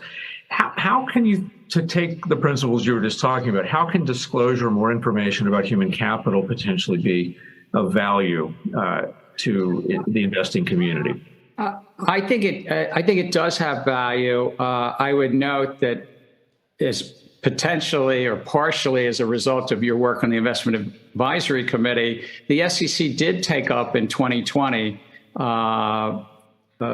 the companies have a requirement to make human capital disclosures. Now, we've only had 2 years, 2021 and 2022, to see what those disclosures are. And they I will tell you, range across the lot. Some rather detailed, some, a paragraph or two with one number. So I've asked staff to take a look at that and see whether we could do that a little bit and enhance that because of this range. But how can it help? I just think of my earlier days when I was at Goldman Sachs in the merger and acquisition department. If we wrote up a prospectus, or we'd call it a selling memo, on a company, private company or public company, we invariably included several pages about the workforce. How many they are, the turnover, the benefits, was it unionized, was it not, did they have labor disputes? The buyers of companies, whether they're buying a division or a whole company, want that type of information. So why not have public shareholders? They may not be buying control, but it's such a fundamental asset of the company, similar to that which one might do when you're buying a division or the whole company itself. So I have asked staff, trying to build on what we've seen. And guess what, John? The Investment Advisory Committee has a disclosure subcommittee that's actually been taking up some of the human capital and has one of the things they're doing is a roundtable on these issues. So still at it on the Investment Advisory Committee. Great, more to come. And their work does tend, I think, to help the commission over time form its own policy views. So that's good to hear. Let me turn to one other aspect of disclosure that the SEC has to keep in mind. It's a little complicated, but it's only one of the agencies around the world. We've just heard from the London Stock Exchange. There is, of course, regulatory processes underway at the UK under IFRS. There's other disclosure processes underway in the EC. Asian regulators also are taking up ESG topics as a matter of purely disclosure policy, putting aside the rest of the way the government comes at these questions. How does the SEC think about, how can it help manage to avoid, frankly, something I don't think anybody wants, which is continuing, conflicting, multiple different disclosure regimes, all trying to get companies to talk about the same topics? Look, our worldwide capital markets are so integrated. Investors in the US invest overseas, investors overseas invest here. And that's something that is a continuing march forward. We're in the US, only 23% of the world's capital market. We're 23% of the world's GDP, but 38% of the world's capital market. So we're the gold standard of capital markets, but we're, in a sense, outsized in that regard. So around the globe, other regulators are looking to see what we do on these topics. But we, too, are looking to see what they're doing, because our issuers don't just have investors here, they have investors overseas. And for our largest issuers, many of them, some in your audience there, many of them are going to have to comply with overseas rules and regulations. So again, if I can narrow it just to climate, we've all tried to build upon what issuers are already doing. We're looking at corporate America, and they're looking at corporate Europe, and saying most are following a framework out of what was called the Task Force or Climate Financial Disclosure, TCFD. And so we're all trying to build off of that, John. We do, I have to say, have different authorities in different jurisdictions. We may have a little bit different issuer and investor needs. And in some jurisdictions, they're going back to their legislative bodies and actually getting new authorities. So though the goal might be some consistency and comparability internationally, I think that the practical reality is there'll be some differences, because look, we are very much a disclosure-based, investor-based, and yes, materiality-based disclosure authority. Some others have other authorities, and they might have other goals. We're not a merit regulator. Some others might have that in their mission. But I'll close on this. I think that part of what motivates this one commissioner is that if we finalize some rules here and we do them well, then the 8,000 issuers here and those that want to tap into the European and Asian markets and South American markets and the like, that those issuers could say, recognize our home country's regime, recognize the US regime. If we don't finalize something for any reason, or if the courts stay it or something like that, and John, you know about how courts work, then our issuer base, especially the larger companies, are then probably going to have to comply with rules of the road that are based on other authorities and even other political systems. So I do think that that's a relevant point here. Well, very good. thank you very much for your time. And we wish you could have been with us in person, but we understand. Absolutely. I would also say this, and this recording might have to go into their administrative record, into the comment file, because you maybe have just given some comments. But I'd say this more broadly to your 800 people in attendance. We do our job best at the SEC if you let us know what you're thinking, whether it's from the issuer side, the investor side, the market side, academic, advocate, to weigh in, to help us get our economics right, share data with us, get your perspective in. We got 14 or 15,000 comments, but I'm saying overall, we benefit hearing from you. Thank you. Thanks.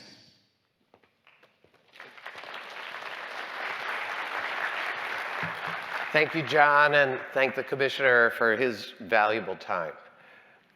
What a morning. I told you we were a working conference, okay? We packed a lot in here, and I actually am incredibly proud of everybody here. We're 5 minutes behind schedule. But here's what I want to say. We have an incredible lunch and afternoon to come. At lunch, we'll have remarks from Mitch Landrieu, who's already been spoken here, the President's Special Advisor on Infrastructure, and Professor George Serafin, who's going to talk a lot about what was just talked about. How do we create unified standards of metrics? Impact-weighted accounts, he calls them. And then in the afternoon, we're going to dive into really the meaty problems of how do you operationalize this? How do you make it work? And that'll be an opportunity for you as participants as well as experts in the room to discuss these issues. And then we'll end by talking about strategies for change, particularly for the people most affected, which are the coming generations of millennials and Gen Zs and those follow. Just one quick housekeeping bit. You will have on your, when you registered, we had so many people that we couldn't hold them all in one room. So if you have a star, I think, on your tag, you go to Spangler, which is right next door, to the Williams room. If you have a dot, I think, on your card, you go to Batten, where we have some overflow rooms. Everybody gets the same lunch. We're very clear on that. Same lunch, same quality. I'll leave it at that. But it is a real lunch. Please make your way expeditiously there because we are going to start the remarks just about at 1 o'clock or a little bit after. Thank you all for your patience and your time and your attention, and we look forward to the afternoon.